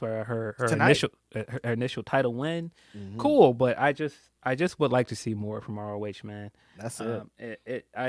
When I think of how good the Pure division was when Tony first bought the company, and the stuff they were doing with Yuta and Oh, that Garcia, first month or two was it so fire. it was so great, and it's just like we're not getting any of that anymore. And don't get me wrong, I enjoy Shibata as champion, but it's like, man, I don't know, man. I just think the brand could be so much better, and I just don't know what's hindering it at the moment because it was cooking it for the first few months. Like, at one point we were like, man, the booking for this show feels like it's better than his main shows, and Yep. now it's like I don't know. Maybe he's got too many plates spinning. I don't know.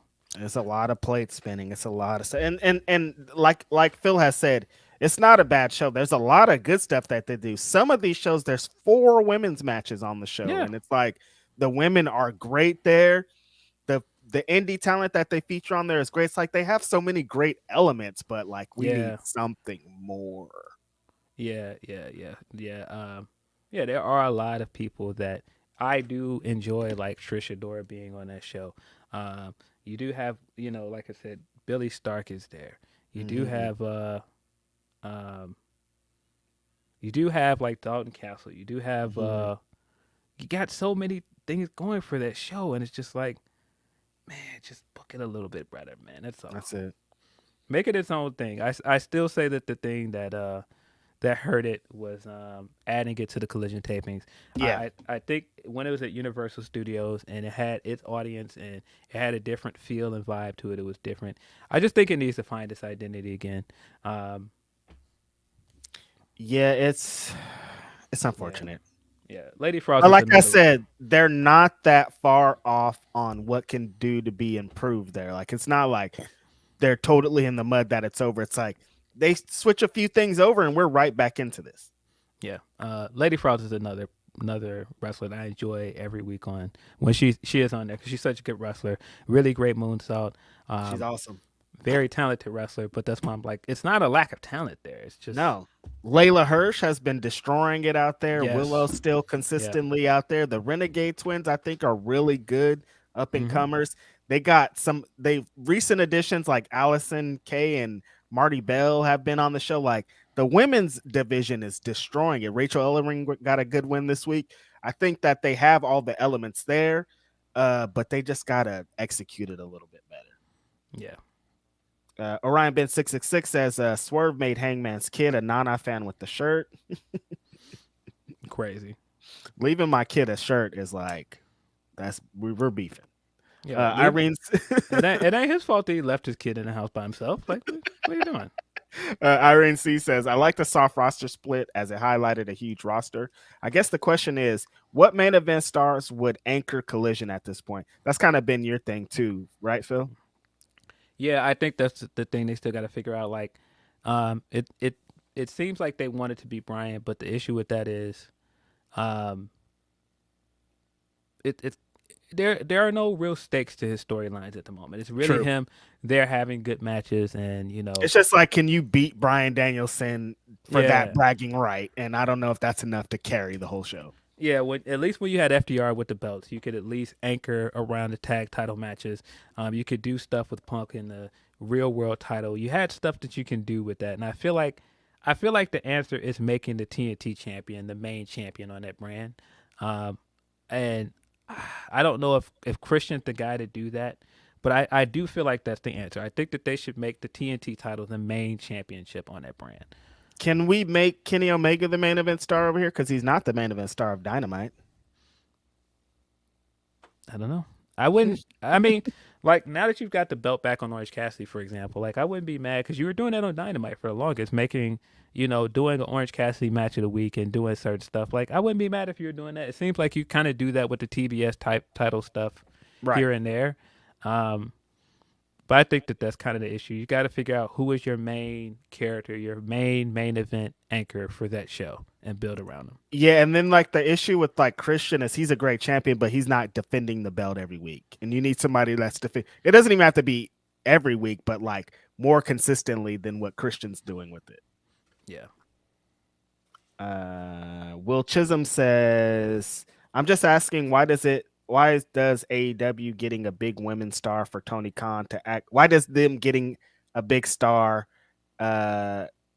the only thing that makes Tony Khan care about the women's division? You should build trust in your division. They are great. Yeah, they have all the elements there already, but I don't think it's numbers, man. It's stuff like that. It's perception. It's all these other things that kind of play a role. Like none of them are like Ronda Rousey main event at WrestleMania. Like Mercedes has main event in New Japan shows. Like there's different stuff that goes along. They with don't. it. It's not that they're not stars over there. It's just different. I get what Will Chisholm is saying is that you have to allow your talent to grow into that star. You have to see who you have, and you got to build them into stars. Like Becky Lynch, it took time for Becky Lynch to become Becky Lynch. It took time for Mercedes to become Sasha with NXT. You gave them the time to develop into that on your developmental brand, and then grow them along the way. And yeah, it would be cool to have like a ready-made star right away, but you have talented women that you can build into something bigger. You just got to give them the opportunities, man. You can't just expect, all right, well, we're doing one women's match a week and, something eventually will come out of that. No, you got to give them promos in front of the crowds. You got to give them feuds. You got to give them storylines. You got to let them grow, and that's just not happening.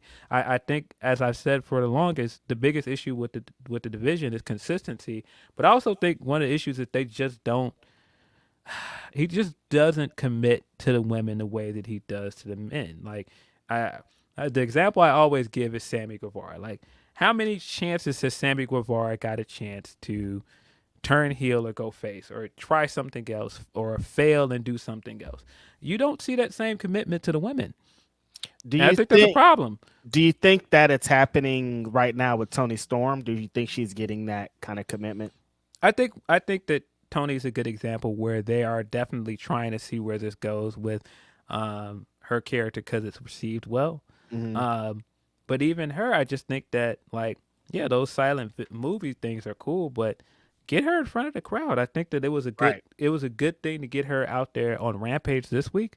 But I think the more you get her in front of the crowd, the more your audience is going to invest in that person. The more your audience is going to be happy to see her. You see that happen with Sheeta. Like, I don't think it's a coincidence that, you putting her in main event and you showing your audience that you think that she's a big deal makes the audience care more when she's champion, or makes the audience come more with signs and chants. They think she's a big deal if you tell us that she's a big deal. You got to do your part as a promoter, and that's why I always say it's kind of like this chicken or the egg situation with, oh, we don't have a big enough star here. But how much of that is that you haven't treated some of these women like big stars?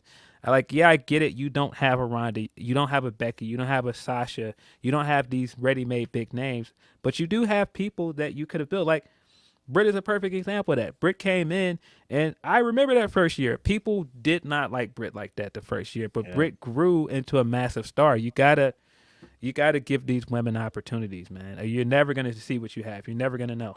Mm-hmm. I don't think we're ever gonna know at this rate. Ron and Mike Clip says, "Happy Grapsody Saturday. Y'all going to the New Japan show tonight. Can't wait to see Julia live for the first time. Jim Cornette can go F himself. Have a good time at the New Japan show tonight. That's going to be dope. Shout out to Vegas. I hope everything is fire tonight."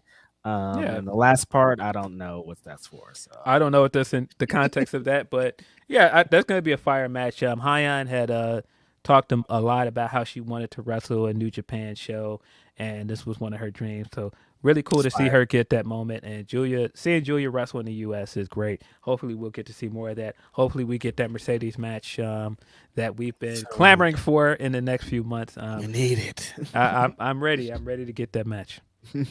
That's all of our super chats for now. Appreciate everybody for submitting super chats, being cool on this Saturday.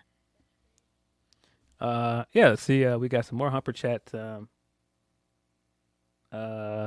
Tony P says, looking at NXT. Oh, I read that one already, I think. Yeah, I read that one already. Says, my worry with most NXT talent is their act transitions will their act transition to the main roster? Because the Orlando crowd is way different from the main crowd. I think that they have streamlined their call-up process. I think that that's one of the things that's worked from NXT 2.0, is that they definitely have a better idea of how to build main roster guys down there. And that way, when they come up, they're more prepared for, the main roster's booking habits. Because, you see that in Solo Sikoa, you see that in Gunther. I was very skeptical at first, but the Gunther stuff is working. Yep. Same thing with Dragon Lee. Dragon Lee wasn't there long, but I think that they figured out, what works and when they're ready to move people up. You've had more success stories recently in call-ups. Even look at Pretty Deadly. Pretty Deadly is already doing very well, and so I think they've kind of figured it out. They streamlined that process, so I'm not as worried about that. I think somebody like Tiffany Stratton, when she does come up, she's going to do well. I think Carmelo, when he eventually comes up, going to do well. I think they're still trying to figure out stuff like Braun's character and get that fine-tuned by the time he's moved up.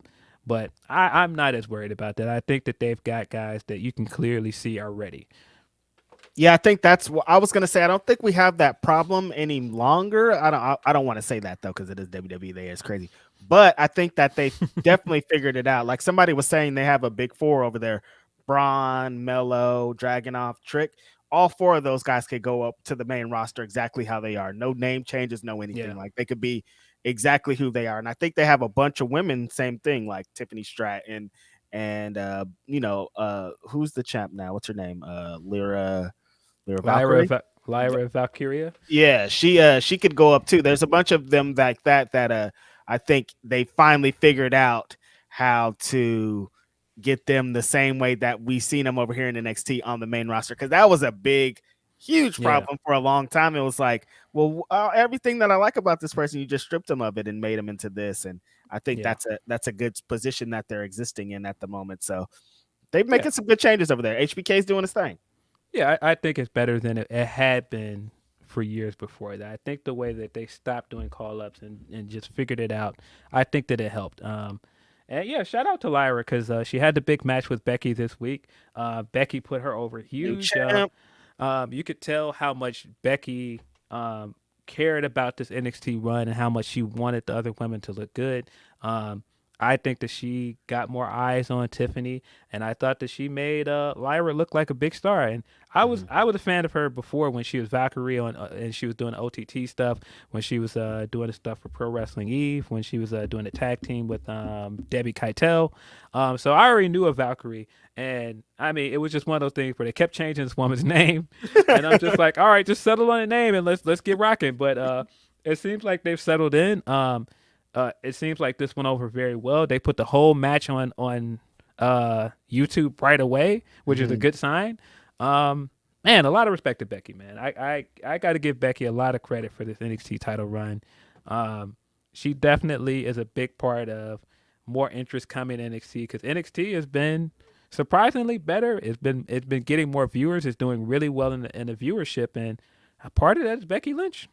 Yeah, I kind of had this idea before where I was like, I remember tweeting about it, like, oh, NXT needs to bring over people like Dolph Ziggler, Randy Orton, kind of these interesting vets that have kind of been around, because I think they'd be interesting mixing it up. This Becky thing is beyond my wildest dreams. Like, Becky's the biggest women's wrestling star that they have in the entire company. And so for her to go down to their quote unquote developmental brand, win their championship, have some great matches, put over a number of their talent while doing it is like, yo, that's like the dream of having the main roster star come down and do it.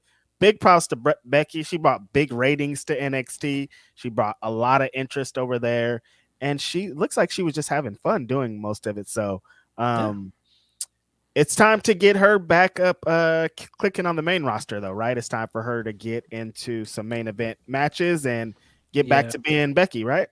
Listen, man, I think this year has reminded me that Becky is her, man. Watching her in that Money in the Bank match and seeing how excited people were, and just seeing the difference with her in the ring and how people work around her, seeing the excitement of her possibly winning that briefcase. I still think that she's my pick to win the Rumble. I think that they should pull the trigger and make her the first 2-time Women's Royal Rumble winner. I think she's quietly had a very good year. I think that they should have her win the Rumble, and we should pull the trigger on Becky versus Rhea at WrestleMania. You think Becky should go over? It's a good question. I wouldn't be mad at it. I wouldn't be mad at her winning the championship and like having a run where similar to her run before she got pregnant, she had to take some time off where she was having the feuds and, elevating the division along the way. Because, man, I don't think people remember, like, that division was kind of moving when she was there. That was the most people were interested in Lacey Evans because she did a lot with Lacey Evans. I thought that feud went on too long. But at the same time, I thought Becky did a lot to help her get that character working. She had the feud with Asuka that year that was really good. They were having the dope matches. I think that there's a lot of good things they could do with Becky as champion again. I don't think you need to rush down that path, but I do think that that should be the WrestleMania match. It seems like they've been teasing that for a long time. How do we garner more interest in Rhea Ripley as the champion going into WrestleMania? But I think there is interest in her. I just think as champion, you've got to make the belt a little bit more prominent. Like, I think people are into her as champion, but she's just not having enough title defenses. She doesn't have any like really prominent feuds. Like, it's so crazy because she is so popular right now. Yeah, like, she's over. Super duper popular. But I just wish that she was doing more wrestling, doing more as champion. Because that's what got her to being this popular. That's what I don't get. I'm like, the point of this is because we like what she does in the ring. Why aren't we seeing her doing the crazy strong stuff? Why aren't we seeing her doing the pins? Like all the stuff that kind of brought her over here. They're like, no, she's a leader of Judgment Day, which also has got her over, super over. But like, there's this other element that we like too.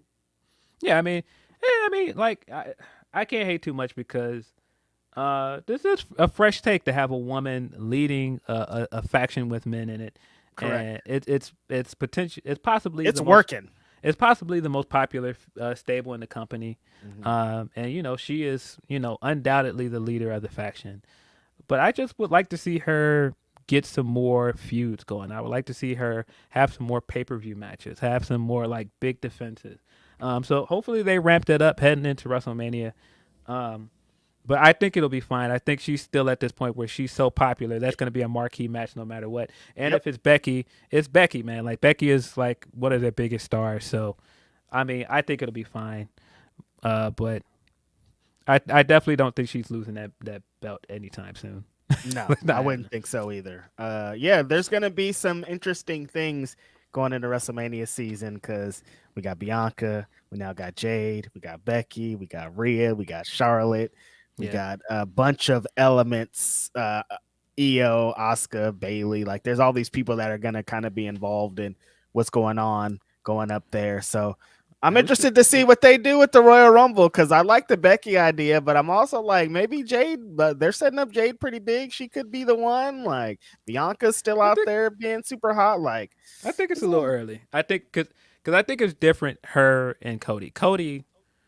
Cody's like a vet. Cody's different. He's a worker, and he's got like he's got the total package working right now. I think of course Jade has the presentation down. She has the look, she has the aura, but I think it's too soon to give her that big of a win.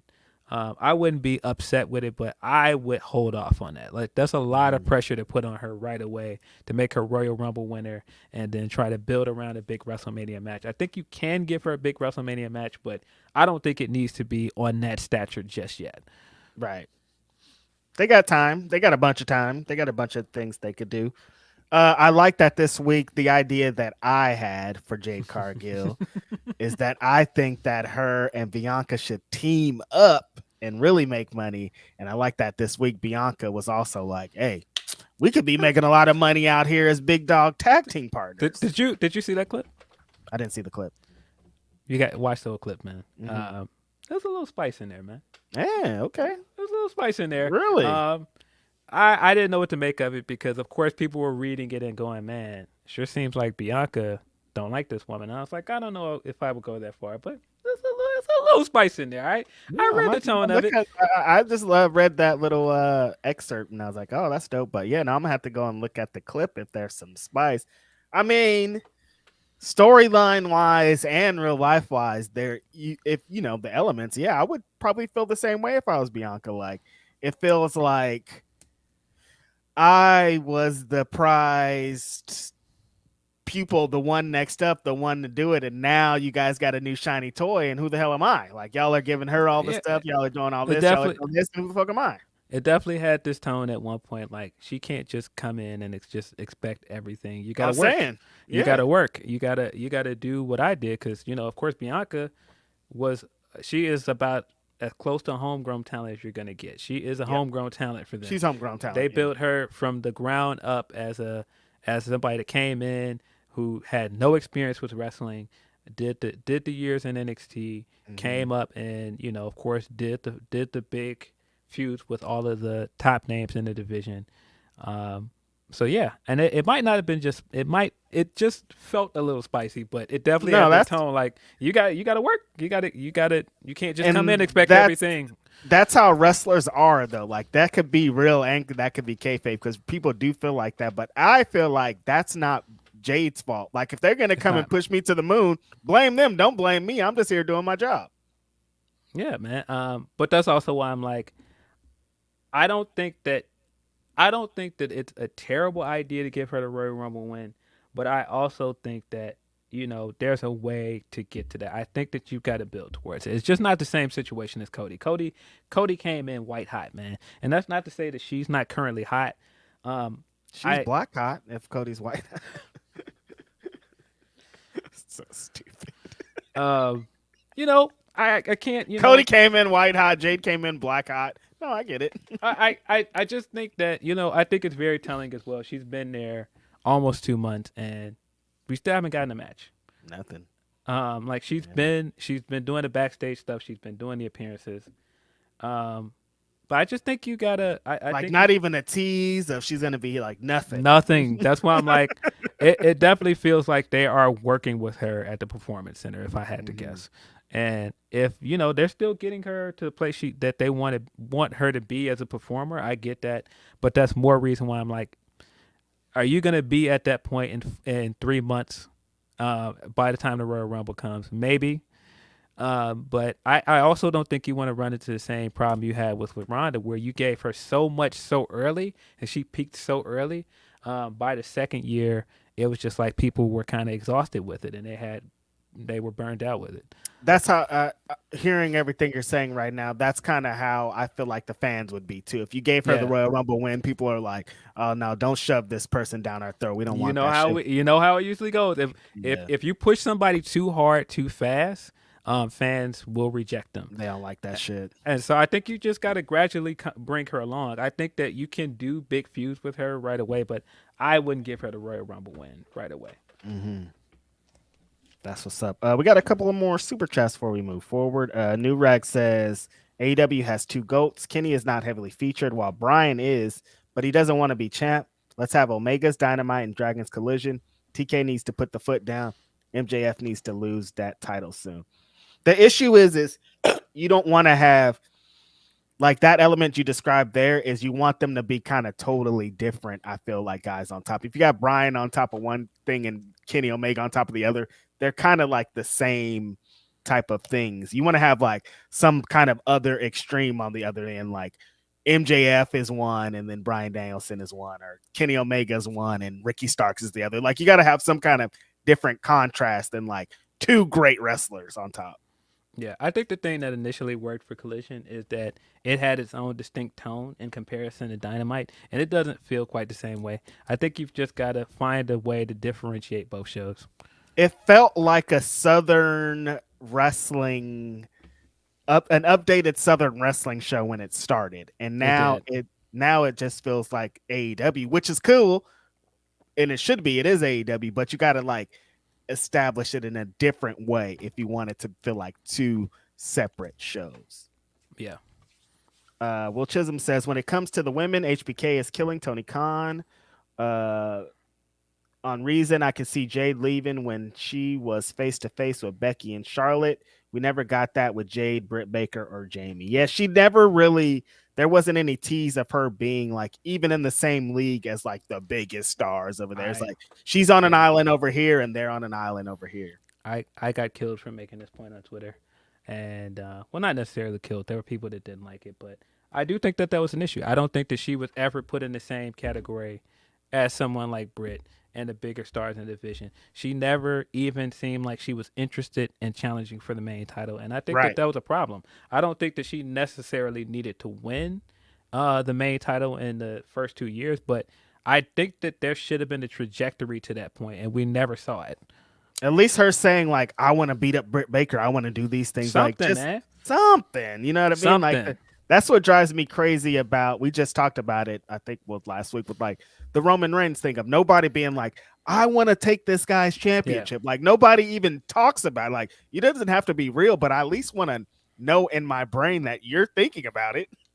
Yeah, I like, especially when Thunder Rosa was champion, that was the perfect time to do it because she could have been walking around like, "Yo, I beat her in the tournament to be TBS champion.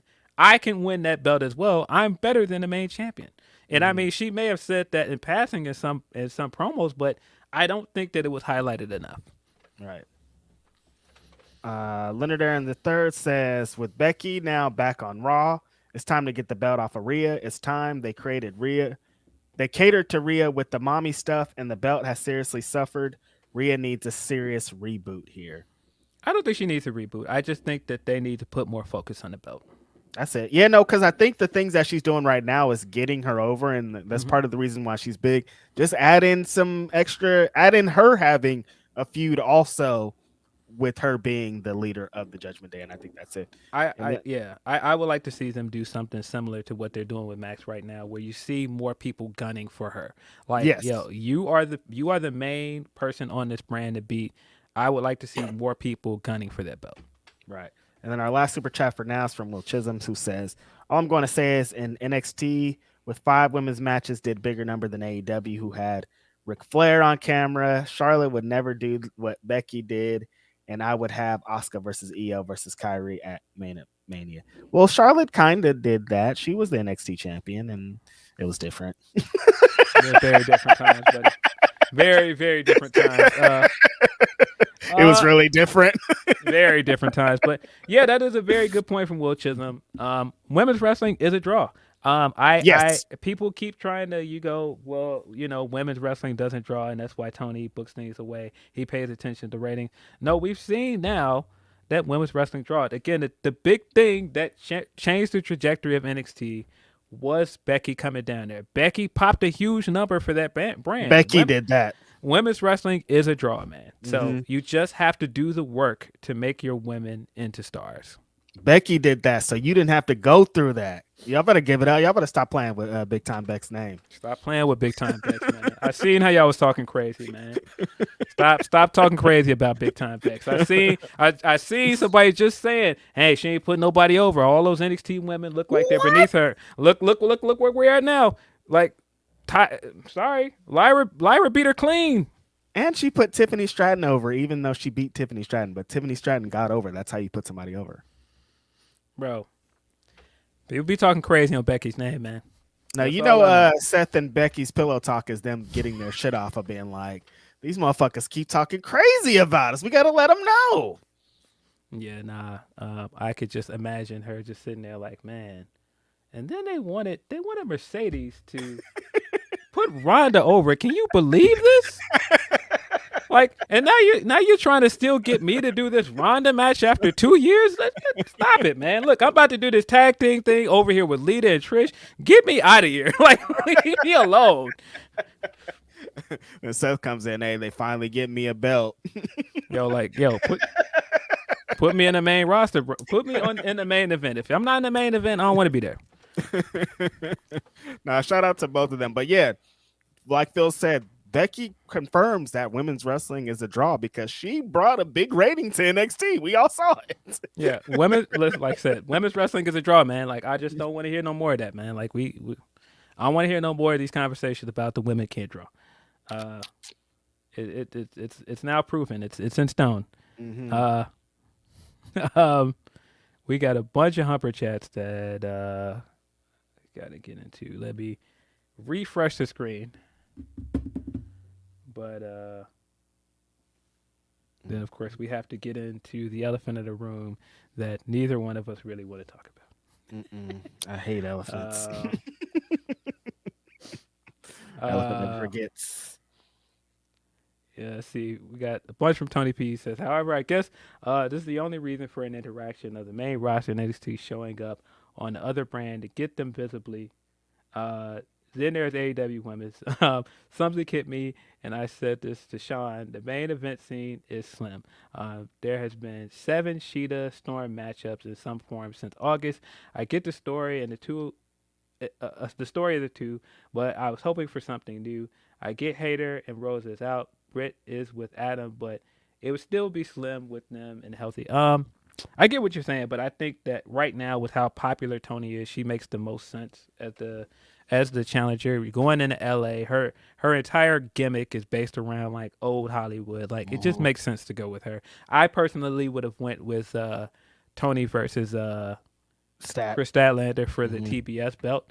But I think with as much as you're putting Tony on TV, it makes sense for her to go for the main belt.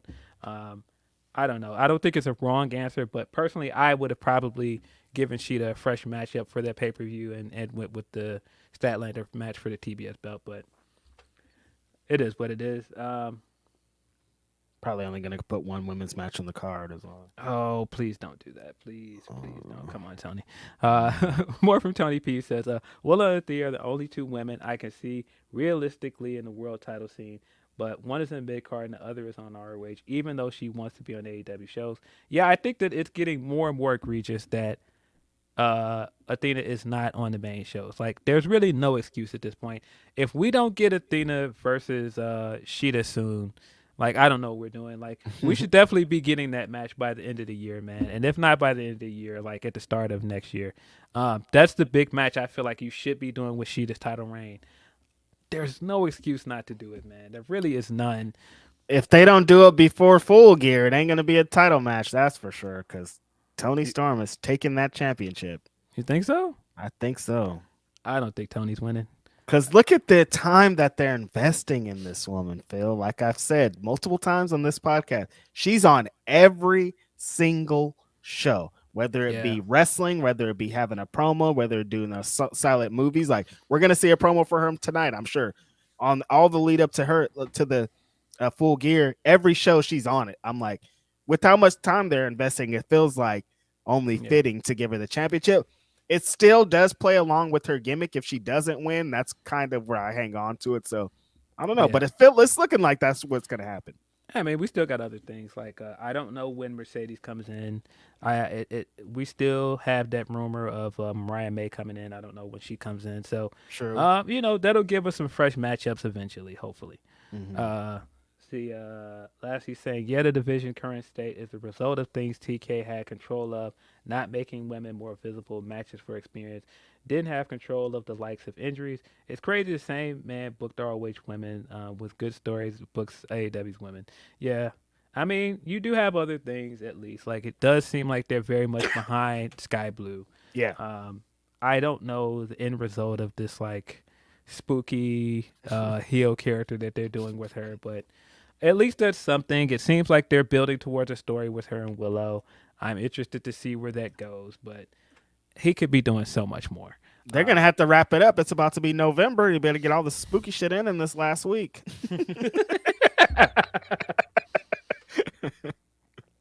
From Bizarro Big L, he says, you can say the same thing about Porzingis' move to Boston. He has a new fire about him. Ryan needs to just play and stop whining. His attitude prevents him from being the best. And 2 hours from Collision, I'm so tempted to go.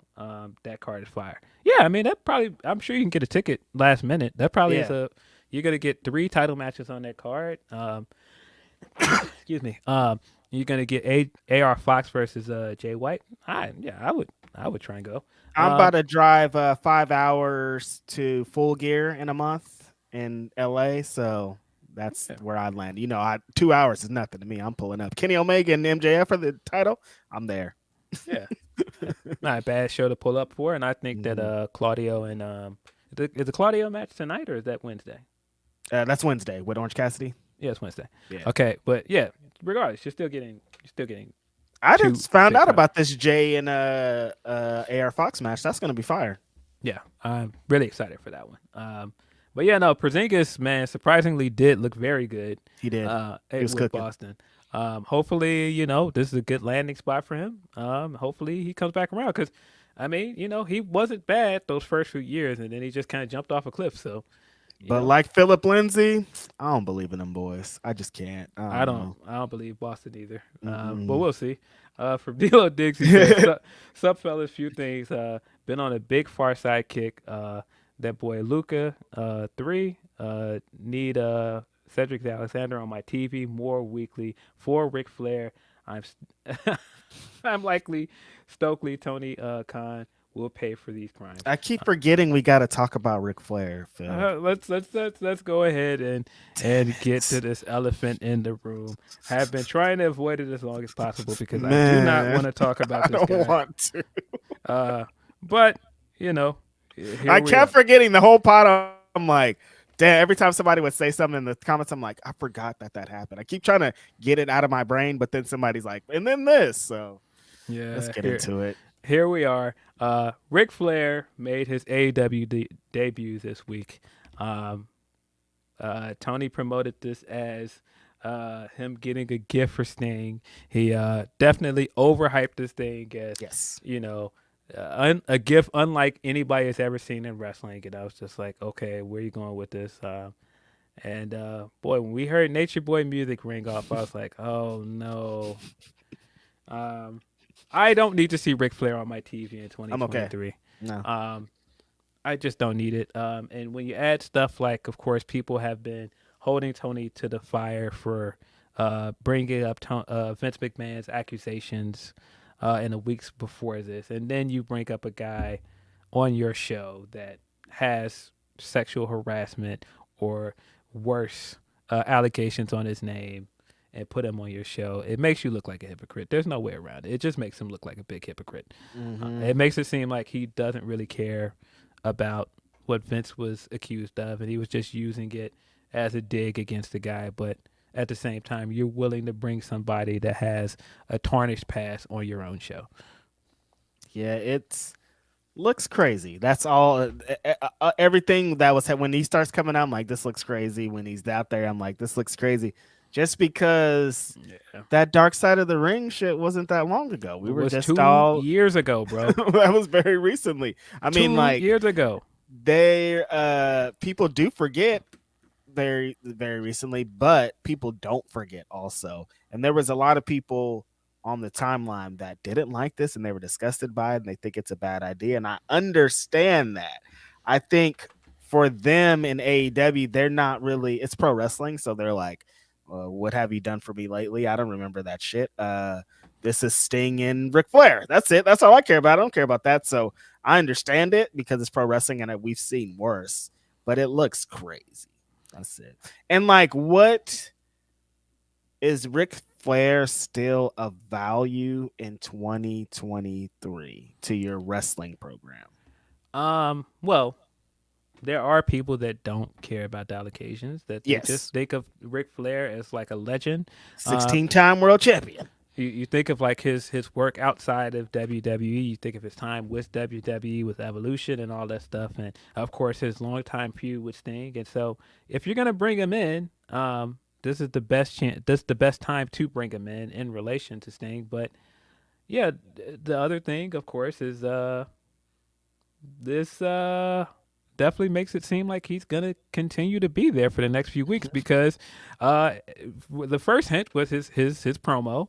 And then after, he tweeted, like, very excited about my adventure with AEW. And I'm just like, oh, so he'll be back for the next few weeks. And we, of course, got confirmation because Dave Meltzer a few days later reported that Ric Flair will be there throughout into March, because that's when the retirement match is at Revolution. So it seems like at the very least he will be there up until March, and he could still continue to show up after that. We don't know.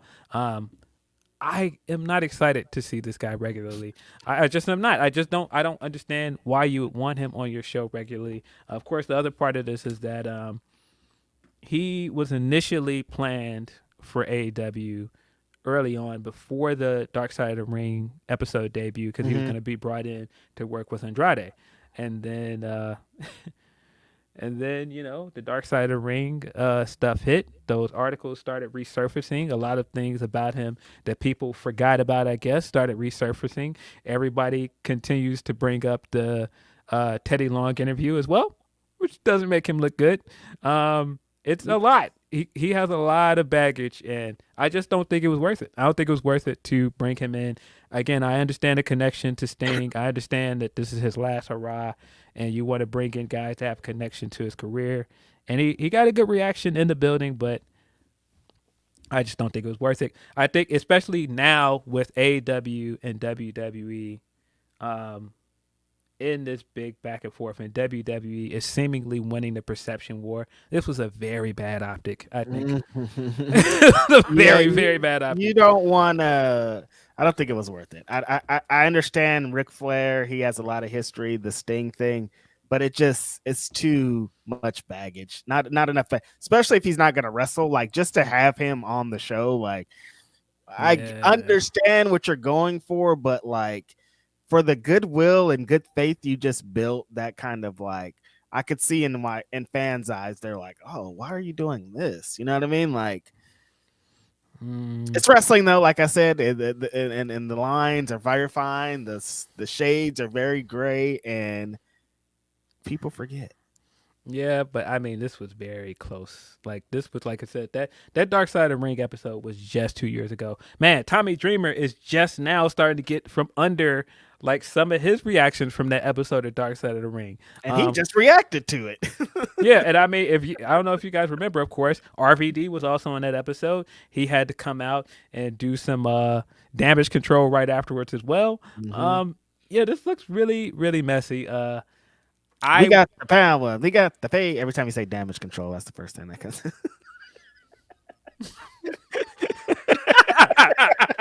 Yo, I'll get the keys. I don't know what they be saying, but it's awful. I can't stand that theme song. It's not good. It's not good. Which speaking of, Street Profits got a new they got a new theme finally. Oh my god! When I heard that, I watched the show last week and they were still coming out there, and I was like, "They're heels, dude. It's time. It's time to change. It doesn't even fit." Lashley's coming out slowly. I'm like, this doesn't work. Thank God, now we can really start executing this heel turn, and we can keep going. Ric Flair, I don't want it. That's how we're wrapping that up. I don't want it. But yeah, so we're basically looking at 5 months or so of Ric Flair on TV. It's a long time, though. I don't know what that looks like.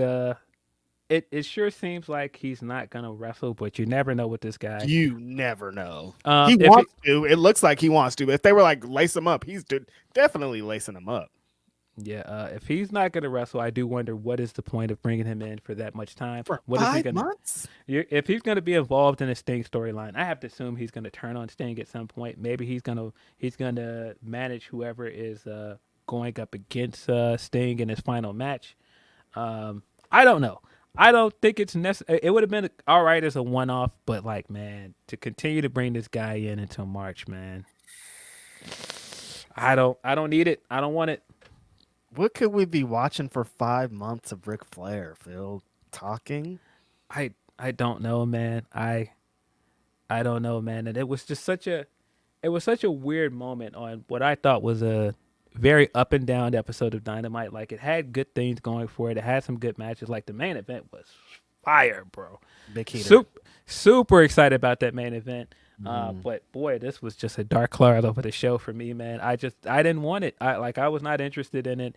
And then, of course, when you get online and you see other people that are reacting poorly to it, or the usual back and forth and discourse about it, I'm just like, this just did not seem like it was worth it, man. Didn't look good. It doesn't. The execution. I understand why people are upset, man. Ric Flair doesn't. All the thing. If you look at all the things, you're like, oh, I don't even want to see this guy. That's kind of where I'm at. Like, fuck the matches, man. Like, it's crazy out there, bro. And like, I'm sure that there are people there that want to work with him. I'm sure that there are some things that'll come over of this that some people. I don't know, man. I don't know. I keep trying to figure out something else to say other than I don't want this, but that's it. It's happening, so I have no choice. But it just, man, I wouldn't have done this. I feel like this was a bad decision. Yeah, it is what it is. He's there to, continue to put over his legacy with Sting and hawk his energy drink or whatever the hell else. I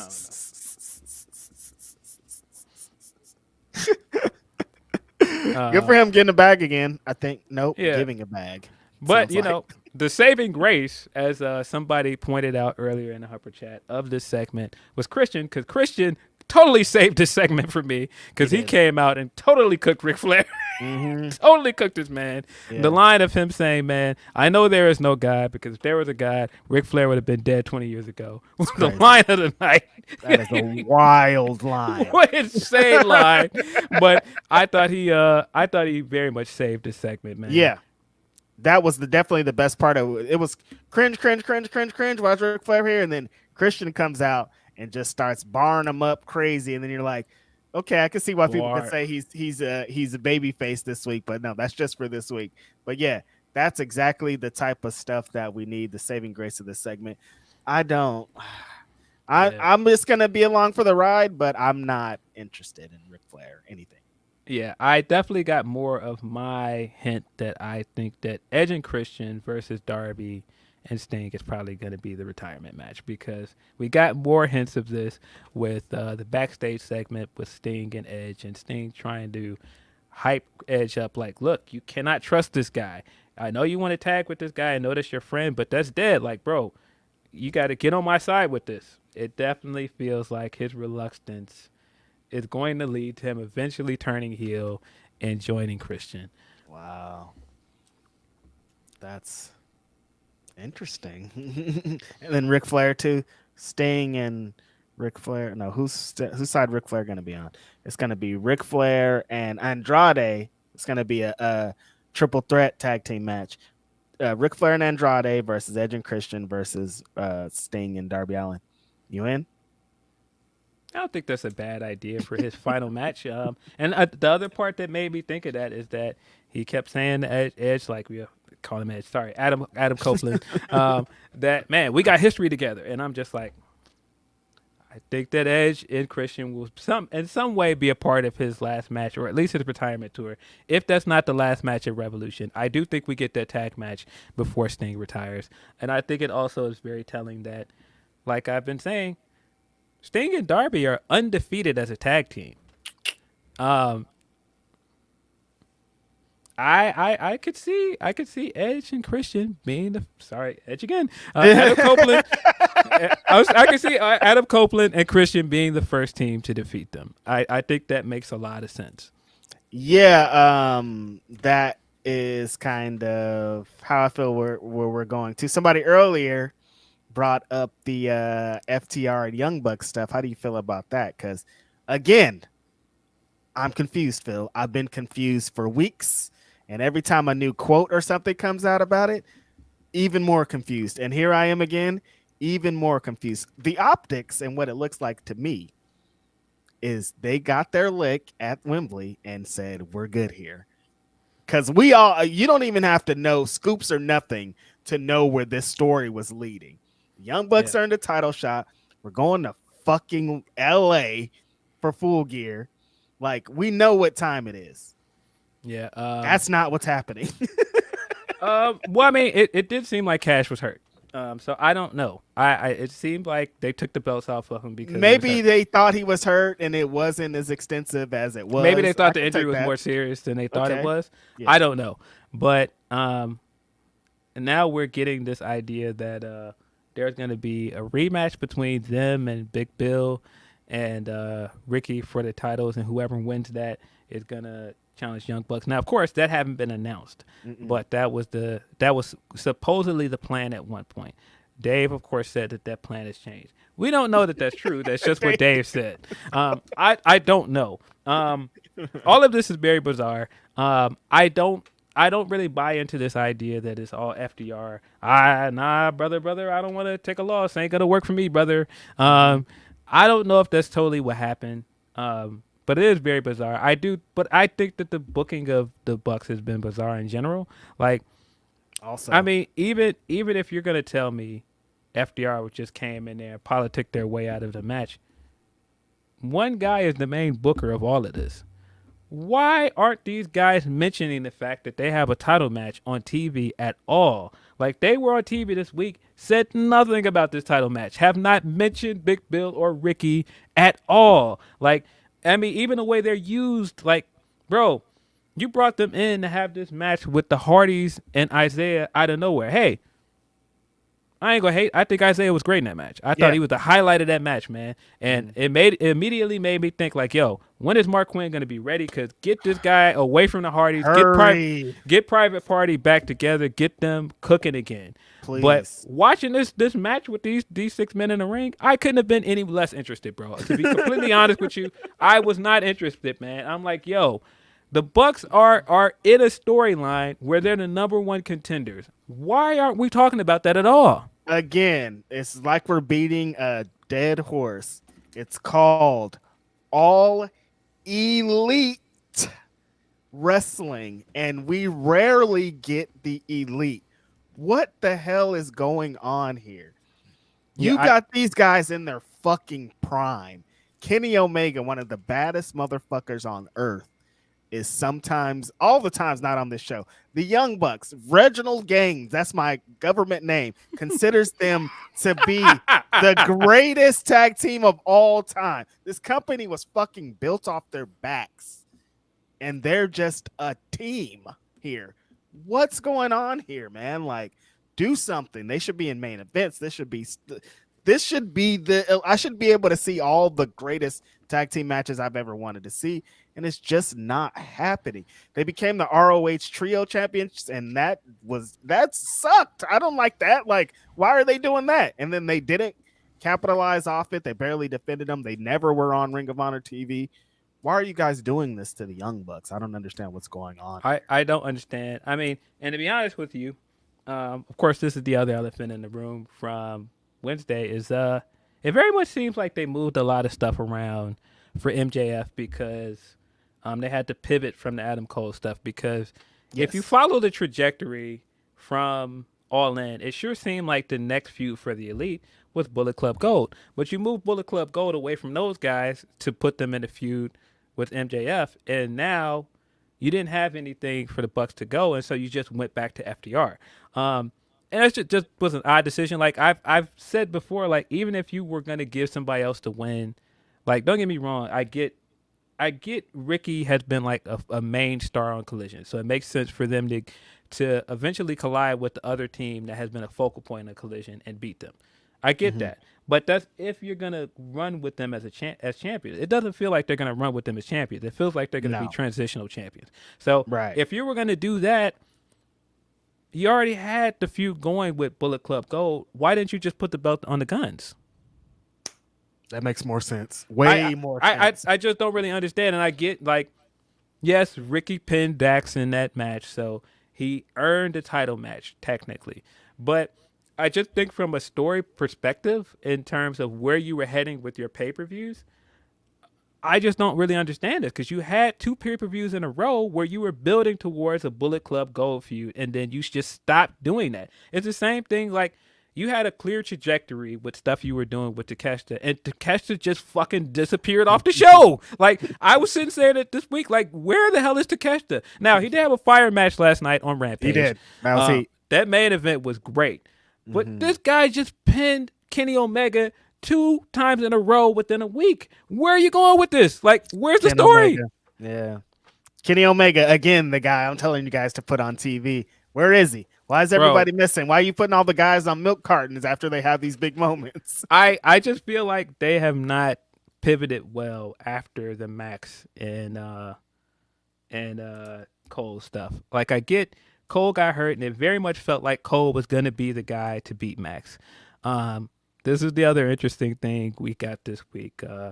We got a half hour of Max to start the show, and this was a very up and down half hour because some of this stuff I really liked, some of this stuff did not like at all. Right. It just wasn't for me. Like I think the opening of it, him cutting the promo is fine. I like the idea that everybody is gunning for him as his title reign starts to wrap up. It seems like he's getting into the year mark, and now you have more and more people gunning for his belt. That makes sense. That's kind of a smart way to get out of the Cole feud. What I didn't like is that, like I said, the first half hour was so heavy with Max stuff, and I feel like they could have spread some of that stuff out throughout the show, and it would have been paced a little bit better.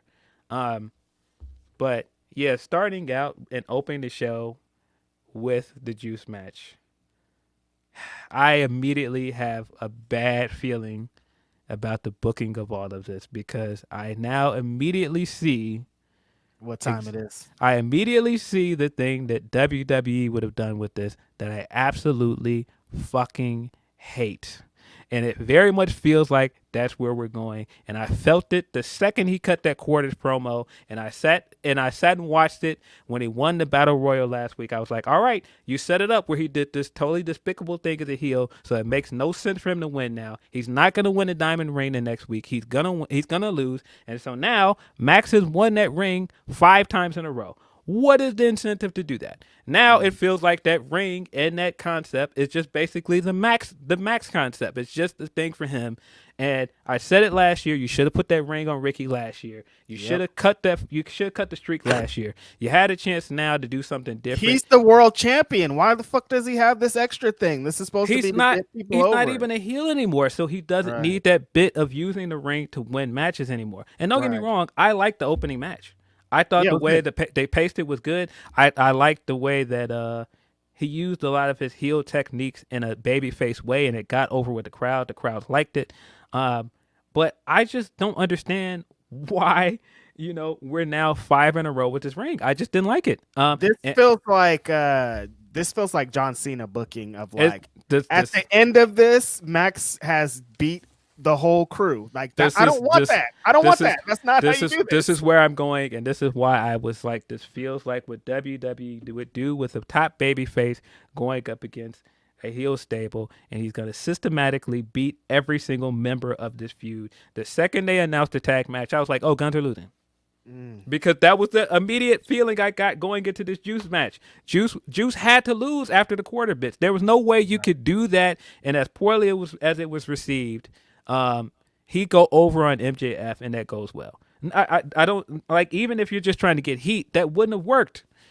It just wouldn't have worked. So I knew he was losing, and so right after that, we of course get this announcement that the Guns are challenging for the ROH title. Handicap match again. They're gonna lose that match, and you make the Guns look like losers. What is it? And hopefully I'm wrong, but I very much feel like that's what's gonna happen here. He's gonna pin those guys at this pay-per-view, and then he's gonna beat Jay White as well. I think he's gonna beat all 4 of these guys. And he's gonna beat all 3 of them on the same night. Is crazy. I think that this is. I think one of them's a handicap match. I'm still mad at the Righteous thing and that he beat both of the Righteous. No one man should have all this power. No one person should beat a tag team because that kills your tag team. Why do I believe in your tag team? My rebuttal to your tag team is you can't beat one fool. How can you beat 2 of us? Yeah, and I mean, look, yo, I'm sure it feels like we're complaining an awful lot about AEW and ROH, but like I said, there were things I liked about the opening of the show, the first half hour. Like I said, I thought the match was good. There was a lot of heat in Dynamite. That's not what this is at all. That main event was crazy. I thought the match was good. I thought I thought some of the stuff that they built with who he's gonna pick for the other 3 teammates next week for the 4v4, that stuff was fine. But I'm telling you, after the way you built up Bullet Club going on Collision. It makes no sense to have your champion beat all 4 of these guys. Okay, so with the Kenny Omega bit, how do you think they should have spaced that out too? Because at the end, after the 30 minutes, it was like, damn, this is a lot going on. You know what I mean? My brain almost collapsed and like exploded. Xeno Hour, I get what you're trying to say. No, you're wrong. The Guns have a lot of momentum. People like the entrance. They were doing well on Collision, bro. They were trending upward. Having them lose in a handicap match is a mistake, bro. It is. It is a mistake. I don't care what you say. You it know is a how mistake. I feel about the Guns. You know how every week I come on here and diss the Guns. They should no tag team in the fucking world should be losing to one person, because why should I believe your credibility as a tag team if 2 people can't beat one person? It's a mistake, bro. And it's not just that it sets them up to look like losers. Like I said, it ruins all of the work that you did to build this stable up on Collision. Now you bring those guys to Dynamite after you did all of these cool things. Man, again, the whole point of building them up and to get 4 guys together was to pit them against Elite, who was hot. Now, if you have them lose to your top champion, what do you do then? There's no credibility for them to go against Elite. None. Well, there's no credibility for that. You guys, Max beat your whole crew. Who are you? How are you matching up with Kenny Omega, the Young Bucks, and fucking Adam Hangman Page, and y'all can't beat one dude? Bro, and I could be totally wrong about this. I could be wrong, and we could get to the pay-per-view, and the Guns could beat them for the ROH. I hope so. And I will very much, take that and have egg on my face and admit that I was wrong. It does not look like that's where he was heading. Like, if you watch this match on Monday, I cannot see that's where we're heading at this pay-per-view. I very much feel like he's going to beat both of these. He's going to beat both the Guns and Jay White at this pay-per-view. Only way I could see that not happening is if he loses both matches, and he's not going to lose both matches. Like, if they beat him for the tag titles and then that fucks up his night and he loses the world title at the end, but I just don't believe that's going to happen. No, I don't either. But this goes back to my issue at the beginning of this, coming out of the blind tournament, and people were so excited for Cole and MJF as a tag team, and it was cool. But then people were like, oh, they should have beat FTR. No, they shouldn't have, bro. No. You didn't need to make your main champion into a part of a hodgepodge tag team and make them champions. You got something interesting as a tag team. You got a storyline there. You did not need to make them champions, because now you booked yourself into a corner, and now you don't know how to get out of it. I don't know, man. And again, hopefully I'm wrong. I really want to be wrong, but watching the beginning of the show, I don't think that I am. Now, and what's going to happen tonight? Yeah, of course, that is one of our main topics. MJF in the midst of this. One of the things that I really liked about the first half hour was the stuff with Omega, because this reminded us that this has needed to happen for a long time. Yeah, it reminded us how big of a deal Omega is. It reminded us how big of a star he is. He came out, he got that big pop. I think the stare down between him and MJF initially got some good heat. It immediately is a bad sign that it felt like it was more interesting than your pay-per-view match that you have coming up with Jay White. And I was very much excited for the Jay White match at first when they had the first promo. But I feel like the more the weeks have gone on, the more I've gotten less and less interested. And this right away, I'm excited for this. I thought the way they played off of the exchange backstage and having Kenny end this with 3 days, bitch, and like pay off the fact that yes, Kenny Omega is the longest reigning AEW World Champion, and he wants to defend his record. I think that makes a lot of sense. I think that adds a lot to this episode of Dynamite. It gives this episode of Dynamite a big match. I thought the video package they aired for it on Rampage was chef kiss, fire. This was, like I said, the best part of the first half hour of Dynamite for me. Yeah, I'm excited about this match tonight, and the discourse this week was hella funny, of course, of people being like, why would they book this match on 3 days, and blah, blah, blah, even though they've been building it for a really long time. He said 13 days, bitch, 13 days ago. Like, there's been all these things that been teasers. Yeah, that have been leading us to believe that this match is going to happen. And honestly, it just should happen. And for the story of MJF, in kayfabe is like, oh, if you want to cap off this, you want to beat Kenny Omega's record. First, you got to beat Kenny Omega, and I think that's just a good story. Second, Kenny Omega should be on your fucking TV in big title matches like this. You see what you said here, Phil? Just the announcement of this match got us all crazy because it's fucking Kenny Omega. Announce a match with Kenny Omega, potentially could win the world title. Like, I'm all in. That's how you sell a match. The match is gonna be fire. It's gonna add another one to Max's resume. Yeah. And it really is a good way to cap it off at the end of the day. Yeah, I think if anything, if you just look at the matches themselves from MJF's time as champion, it's been a success. And I feel like this is one of the best ways to cap it off is giving him the big match. Of course, the other thing they did on this show is they did the confrontation backstage with Joe, where Joe was like, man, seems like you have a problem. You need a friend. I can help you out with that. But if I do, you have to give me a title shot. And I think that that's a great way to keep Joe looming in the background. Like I said, there were things I liked about this in this first half hour. I very much liked the idea that all of these people are gunning for Max, and I think that makes the title picture more interesting than it's been for the last few weeks. That's my favorite part of the whole thing. But I don't care for the way that they're booking Bullet Club going out of this. I very much feel like they're going to come out of this as losers. But like I said, I think the Omega match is gonna deliver. I do think that Max is going to retain. I don't think he's going to beat him clean. I think that there's probably going to be some shenanigans. I don't know what. Maybe we did get the exchange with Jay White and Kenny. So maybe Jay White is going to step in and interfere. I don't know. But and that is a way that you could possibly keep the Jay White and Omega stuff in the background if you want to go back to it. But I'm excited for this match tonight. I think that that's a great main event for this Collision. It's the biggest main event I feel like we've gotten for Collision in quite some time. Yep.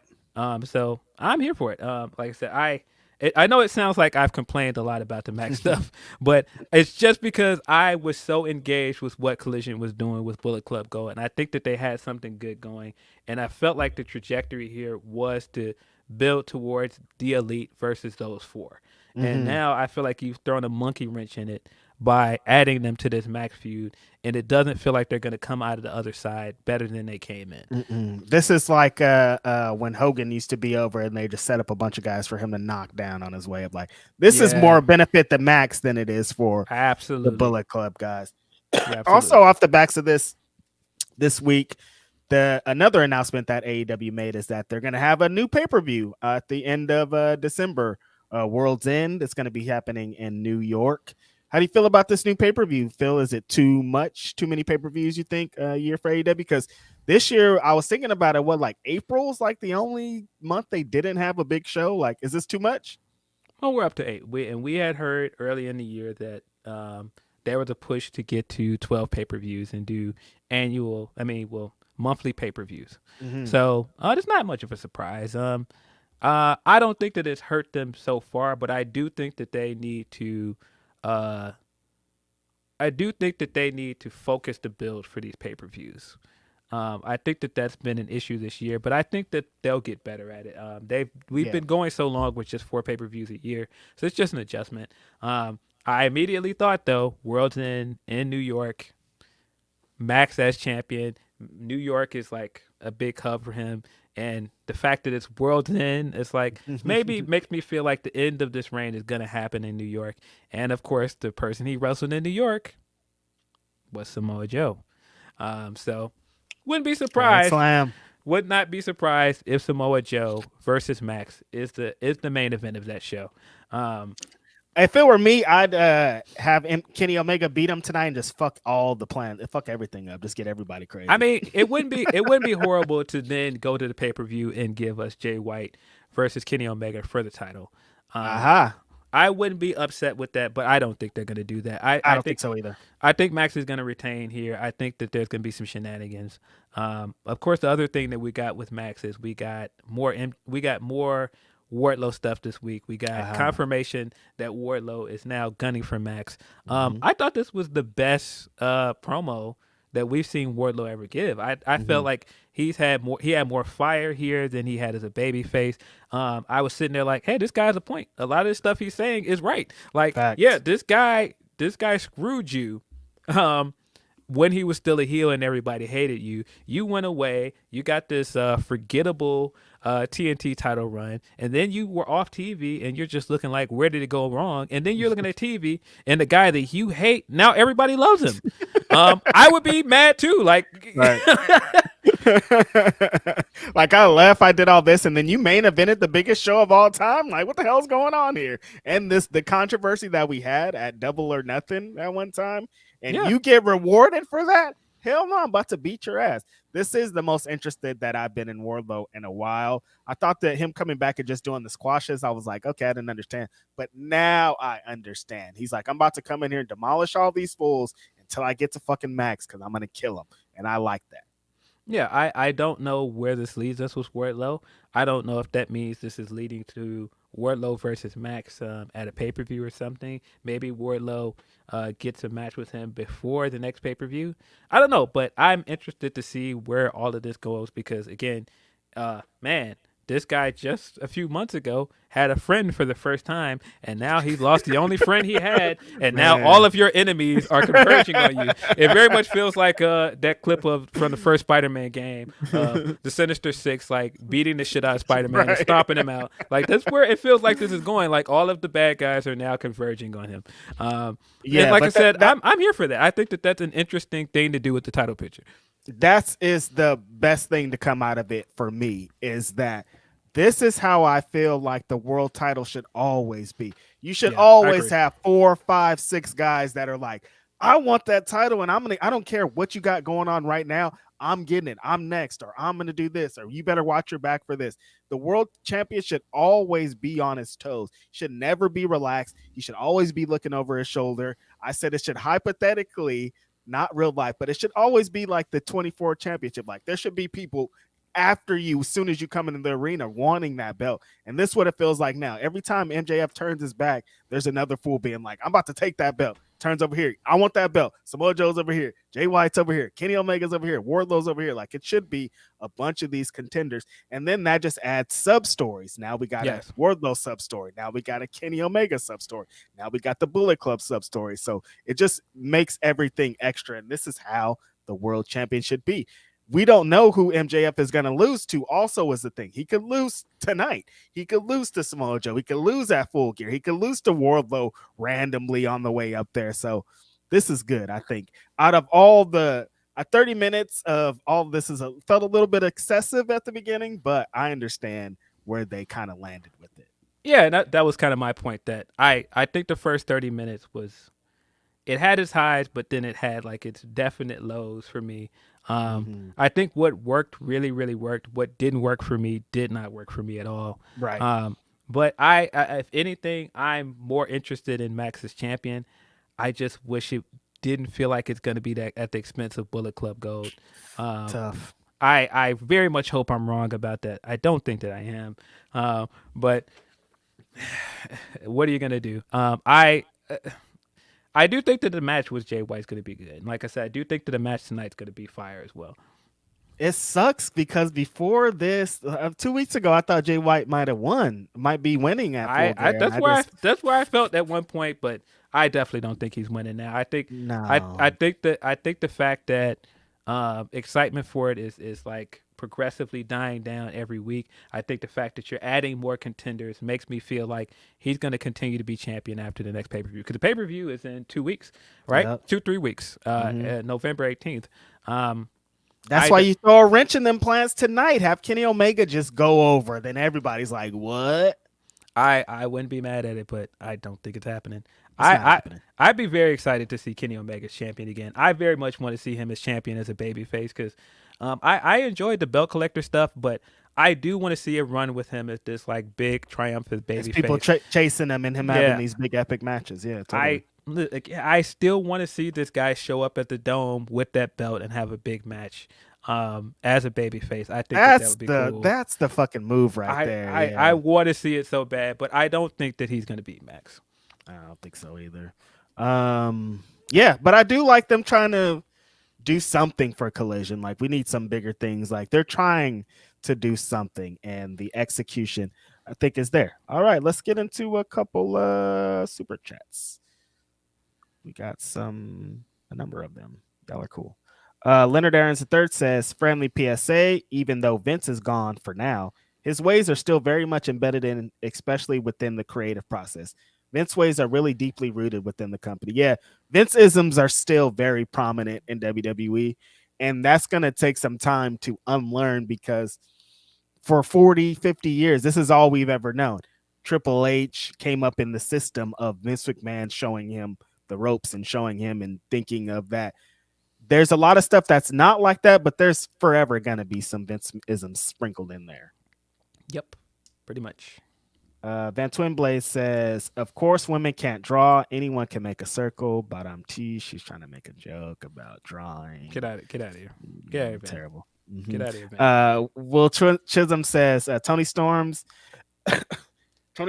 what is that, gimmick? Oh, gimmick. Tony Storm's gimmick can only be done by a white woman because that time in Hollywood was not good for people who look like us. That's very true, yeah. I agree, but I do think it would be cool to see like a black woman do like a Josephine Baker gimmick where like, can you imagine like a black woman doing like a dancer gimmick, but also doing like the wrestling joint? Like, I think that could work. Okay, all right. We're cooking with fire over here. Irene C says, beyond it being hypocritical, it takes some attention away from Sting's farewell tour. Yep. Flair should have been restricted to one backstage YouTube segment. Yeah, I still just don't get any of it. I don't want it. But I do agree. I do think that it takes some attention off of Sting in the wrong way. In the wrong way, right? I think that this should be about him wrapping up his career with AEW because he hasn't had a great run with AEW. But and you don't want to have this on there. And then Ric Flair came and Bob like, nah, we don't need that. Yeah. New Rack says, need Okada, Danielson 2. The face-off mid-match was crazy. Seems like they could be setting up for a Wrestle Kingdom match or something off of that. Because, brother. Definitely does. I was saying that it's so funny that the beginning of the episode, like I said, had its highs and lows, but the end of the episode was everything I've wanted AEW to be since the start. Like just random New Japan guys showing up out of the blue, having unannounced matches, and like leading the other stuff. Like this match was great. You got the Bryan and Okada stuff. Like you still had like the leftover tension from their match at Forbidden Door, but it was almost like, hey, come for those two, but also stay for this fire exchange between Orange and Claudio. Oh my God. They were killing it, bro. Those exchanges with them, those counters, like the main event was really, really good. I thought the way they ended it, of course, with Bryan doing his crazy worked injury bit that he loves to do. Bryan, stop doing this to us. We get so stressed out every time. The end of the match, the end of Dynamite, everybody's like, is Bryan okay? Is Bryan hurt? Is Bryan like, Bryan, stop it. He just loves to do this to us. But I thought the ending was great. Him laid on the ground, holding his eye, basically doing Gilly making fun of Joe Budden, going, my eye. I thought that was funny. And then what made it even better is Okada was standing over him, basically giving him the Ali, get up, like, what are you doing? Like him taunting him while he was on the ground made it even better.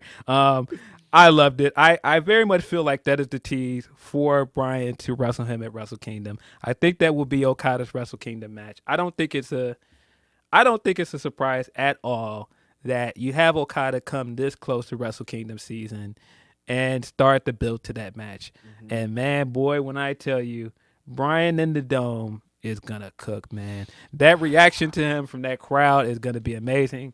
I want it so bad. I hope that that's where we're going with this. I hope so. Super excited for that. Yo, Okada's energy the whole time on Wednesday, like from the entrance, he looked like a huge star. I love that they're in Philadelphia because they showed him that he's a huge star.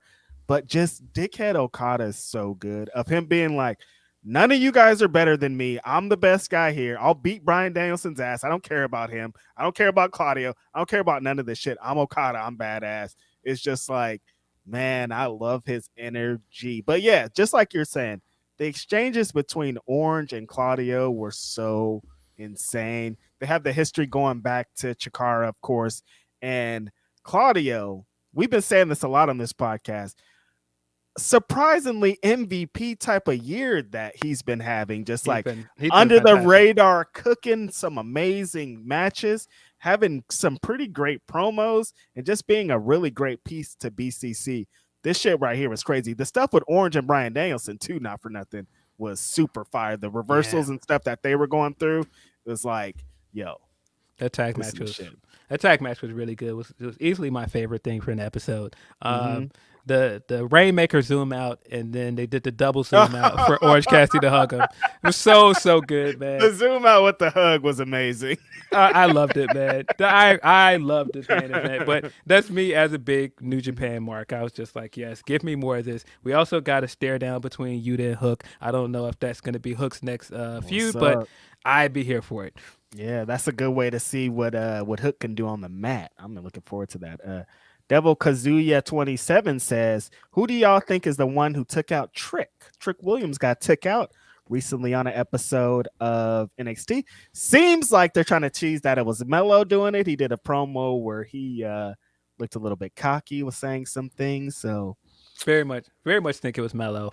When you follow all of the teases, like right after he lost his belt at the pay-per-view, of course, Trick was champion. He was North American champion, and they had that brief spot of Melo staring at his belt.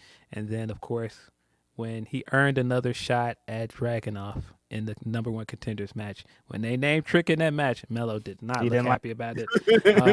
I think it's Melo. I think that we're continuing the storyline building towards Melo versus Trick. Will Chisholm also says it didn't look good on so many ways. You brought in Ric Flair for 5 months and we can't get 2 women's matches. Really, Tony Khan? He can't play that high and mighty role. I hate when WWE bring in Hogan, and I hate this. Oh yeah, that is a very good comparison, because I don't be wanting to see Hogan. And I hate it every time. It feels very similar. Like, yo, I don't want to see Ric Flair. Every time I hate it so much. Yeah. Irene C says, if the Elite aren't featured more on AEW TV, they're the EVPs. Aren't they presumably booking themselves? Who else would be in their way? I don't think that they are. I think there's one man booking the show. I'm sure that they have input on their creative. But I still think that there's one person that has final say on everything. And that's TK, Tony Khan.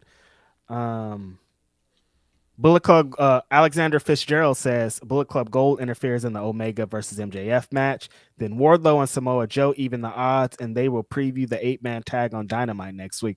Oh, okay, good booking here, Alex. You saying that you think that Samoa Joe and Wardlow are going to make the save and be the partners for MJF next week? Well, he needs 3 partners because of 4v4. Who else is it going to be? Kenny Omega?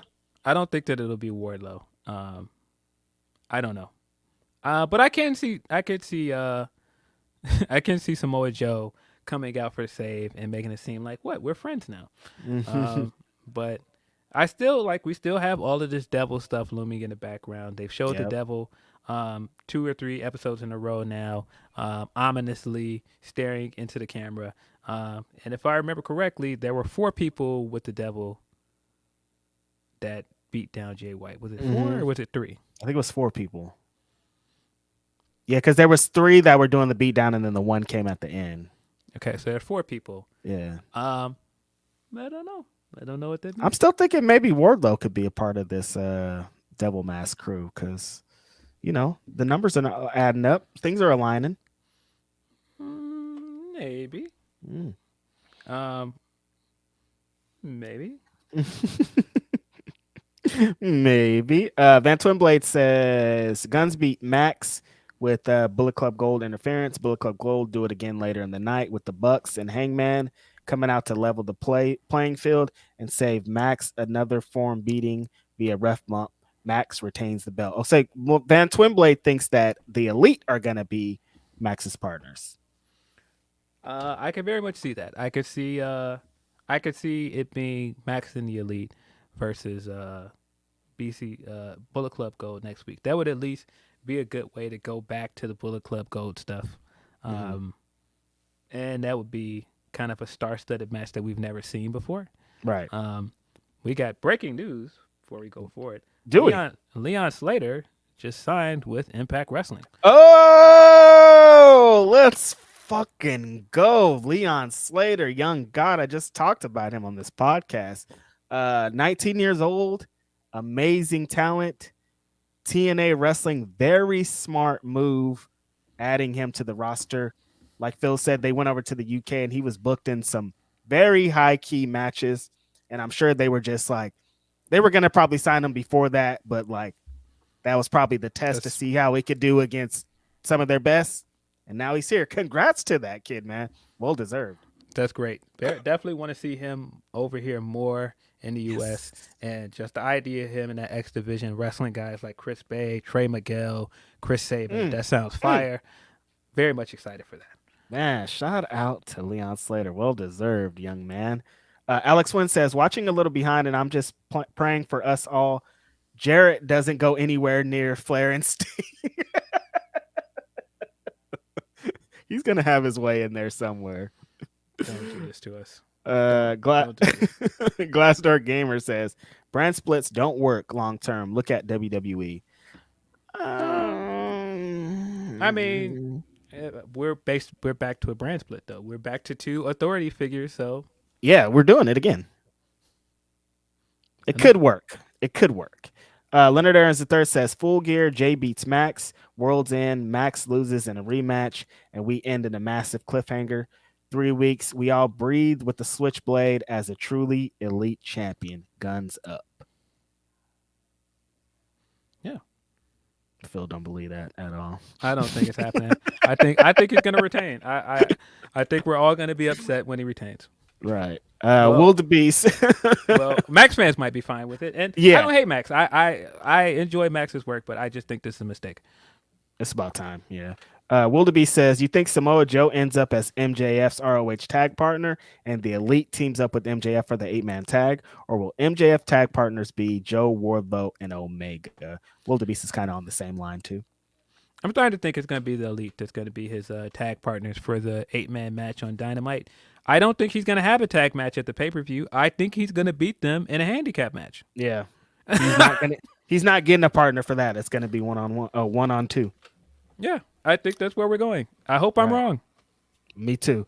Will Chisholm also says, is it me or is AEW having more types of WWE booking? I'm noticing it more and more.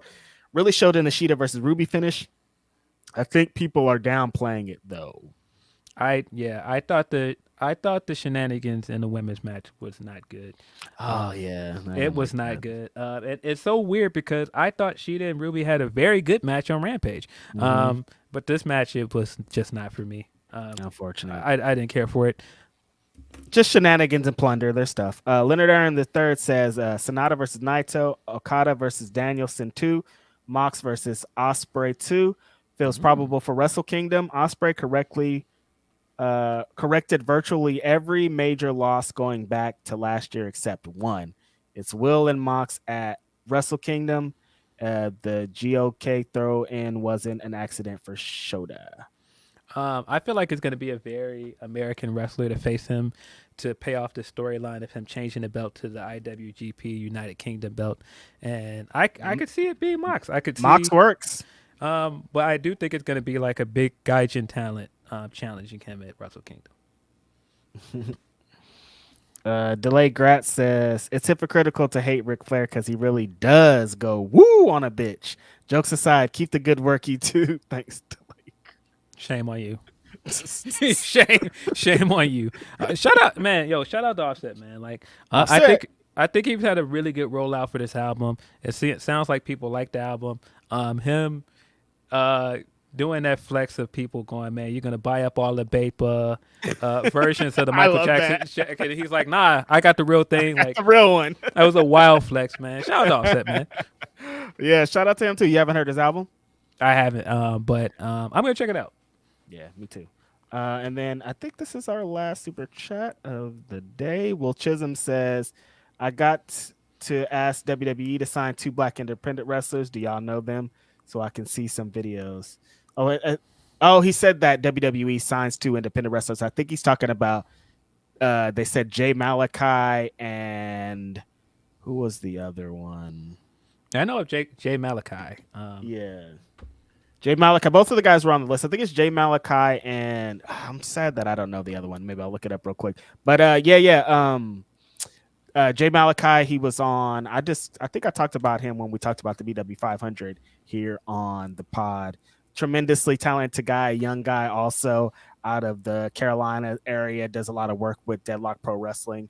It's tremendous. Definitely check him out. He goes along those lines too. So yeah, I think that's our last group super chat of the day. Everybody that's donated today, y'all are dope. I appreciate y'all. Super cool. Appreciate you. Yeah, Jay Malachi is dope, man. I would check him out. See, I believe we have about 3 more Humper chats. Let me refresh and make sure. Got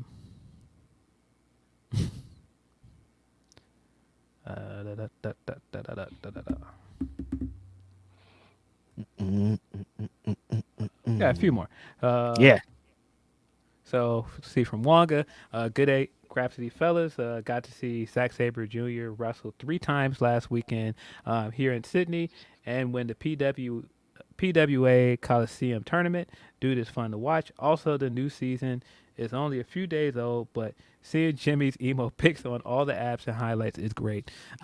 Emo Jimmy is hilarious. I think the fact that he keeps doing this on Media Day so that the NBA is forced to use that picture in his render for the rest of the year. Dude. It's like hilarious. That's such a good bit. Like, I'm gonna do this every time, so they have to use this weird ass picture of me. It's so good. Yeah, very, very funny. But yeah, no, Zack Sabre Jr. is phenomenal, man. He's been having a great run with the television belt. Man, jealous that you've gotten to see this guy wrestle so many times this year. What a wrestler, man. Appreciate you as always, Wanga. From Harley Quinn, she says, he or she, sorry. It's clear that TK sees ROH titles as a consolation prize for people who deserve the titles, but he doesn't want to strap up actual AEW titles too. I'm not sure if that's true, but I don't know. I don't know, man. I would like to see him using those belts to build up some people on ROH as a brand. I would like to see those belts more of a focus on that brand, but I don't know. Like, especially with a guy like Eddie Kingston, like, it doesn't really hurt you to put him on ROH TV regularly because he's not really on Dynamite that much. Right. So why not just make him a fixture on ROH? He's a popular wrestler. People want to see him. So I don't know. I felt like that's where we were going, but I don't know. And real quick, I looked it up. Lucky Ali's the other guy. He's also he's involved in that same kind of places that you would see Jay Malachi. Also a very tremendously talented wrestler. Jay Malachi, Lucky Ali, look both of them up. Right. Let's see. From Bizarro Big L, he says, if they are going for a hypothetical triple threat for the Sting with Adam and Christian, but for Andrade instead of Ric Flair, is this how Black Machismo makes his appearance? Might be an option. And the Bucks aren't #1 contenders. They have a shot anytime they want. But doesn't that make them #1 contenders? If they have a title shot anytime they want, aren't they #1 contenders? Yeah. What are you trying to say, Bizarre Big L? Why are you trying to confuse us, man? What are you doing? Like, I think so. They can get a shot anytime they want. That makes them #1 contenders, right? I'm pretty sure that's what that means, but I don't know. From another one from Bizarro Big L, Phil going to disagree about the ring. You are missing the Samoa Joe plot. Joe is going to help him with the ROH belts, and it's inverse of the Adam story. Joe pushing him towards the darker side, and Max trying to be his friend. Sorry, excuse me. But Joe only respects power. I'm not sure what that has to do with the ring, though.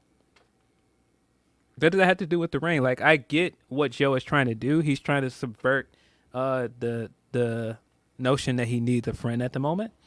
But what does that have to do with the ring? Right. What about the ring? Why did he need the ring for that storyline? He could have.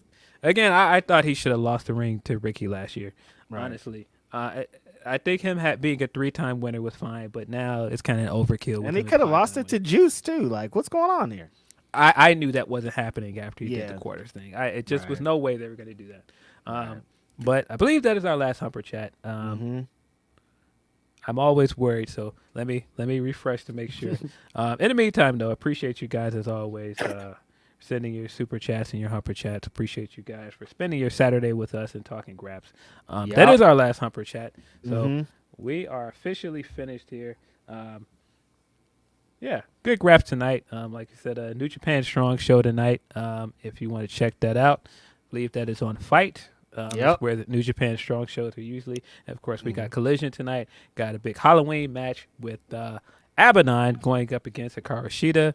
We also have AEW World Title match, MJF versus Kenny Omega. We've got AR Fox versus Jay White. We also got House of Black in action. House of Black was running roughshod all last week, so it seems like they're building to some kind of major storyline for them. So, seems like a really exciting episode for Collision. I'm excited to see this one. Should be some good wrestling going on tonight with that. I'm sure the main event is going to execute the way that it should, and should be some more developments going on in that front. So Collision got a hot one tonight. That New Japan show is going to be hot. I'm sure there's basketball on, baseball, football, kind of crazy shit going on tonight. Very packed night. That boxing match is also, I'm going to check that out. So yeah, I'm excited. I appreciate y'all for coming along for the ride this Saturday morning. Phil and I talking about the best of the week. It's the best. I love it. Yeah, man. Appreciate you guys as always. You know what it is. This has been Grapsody. I'm Phil Lindsay. It's been my co-host Righteous Reg. We are out of here.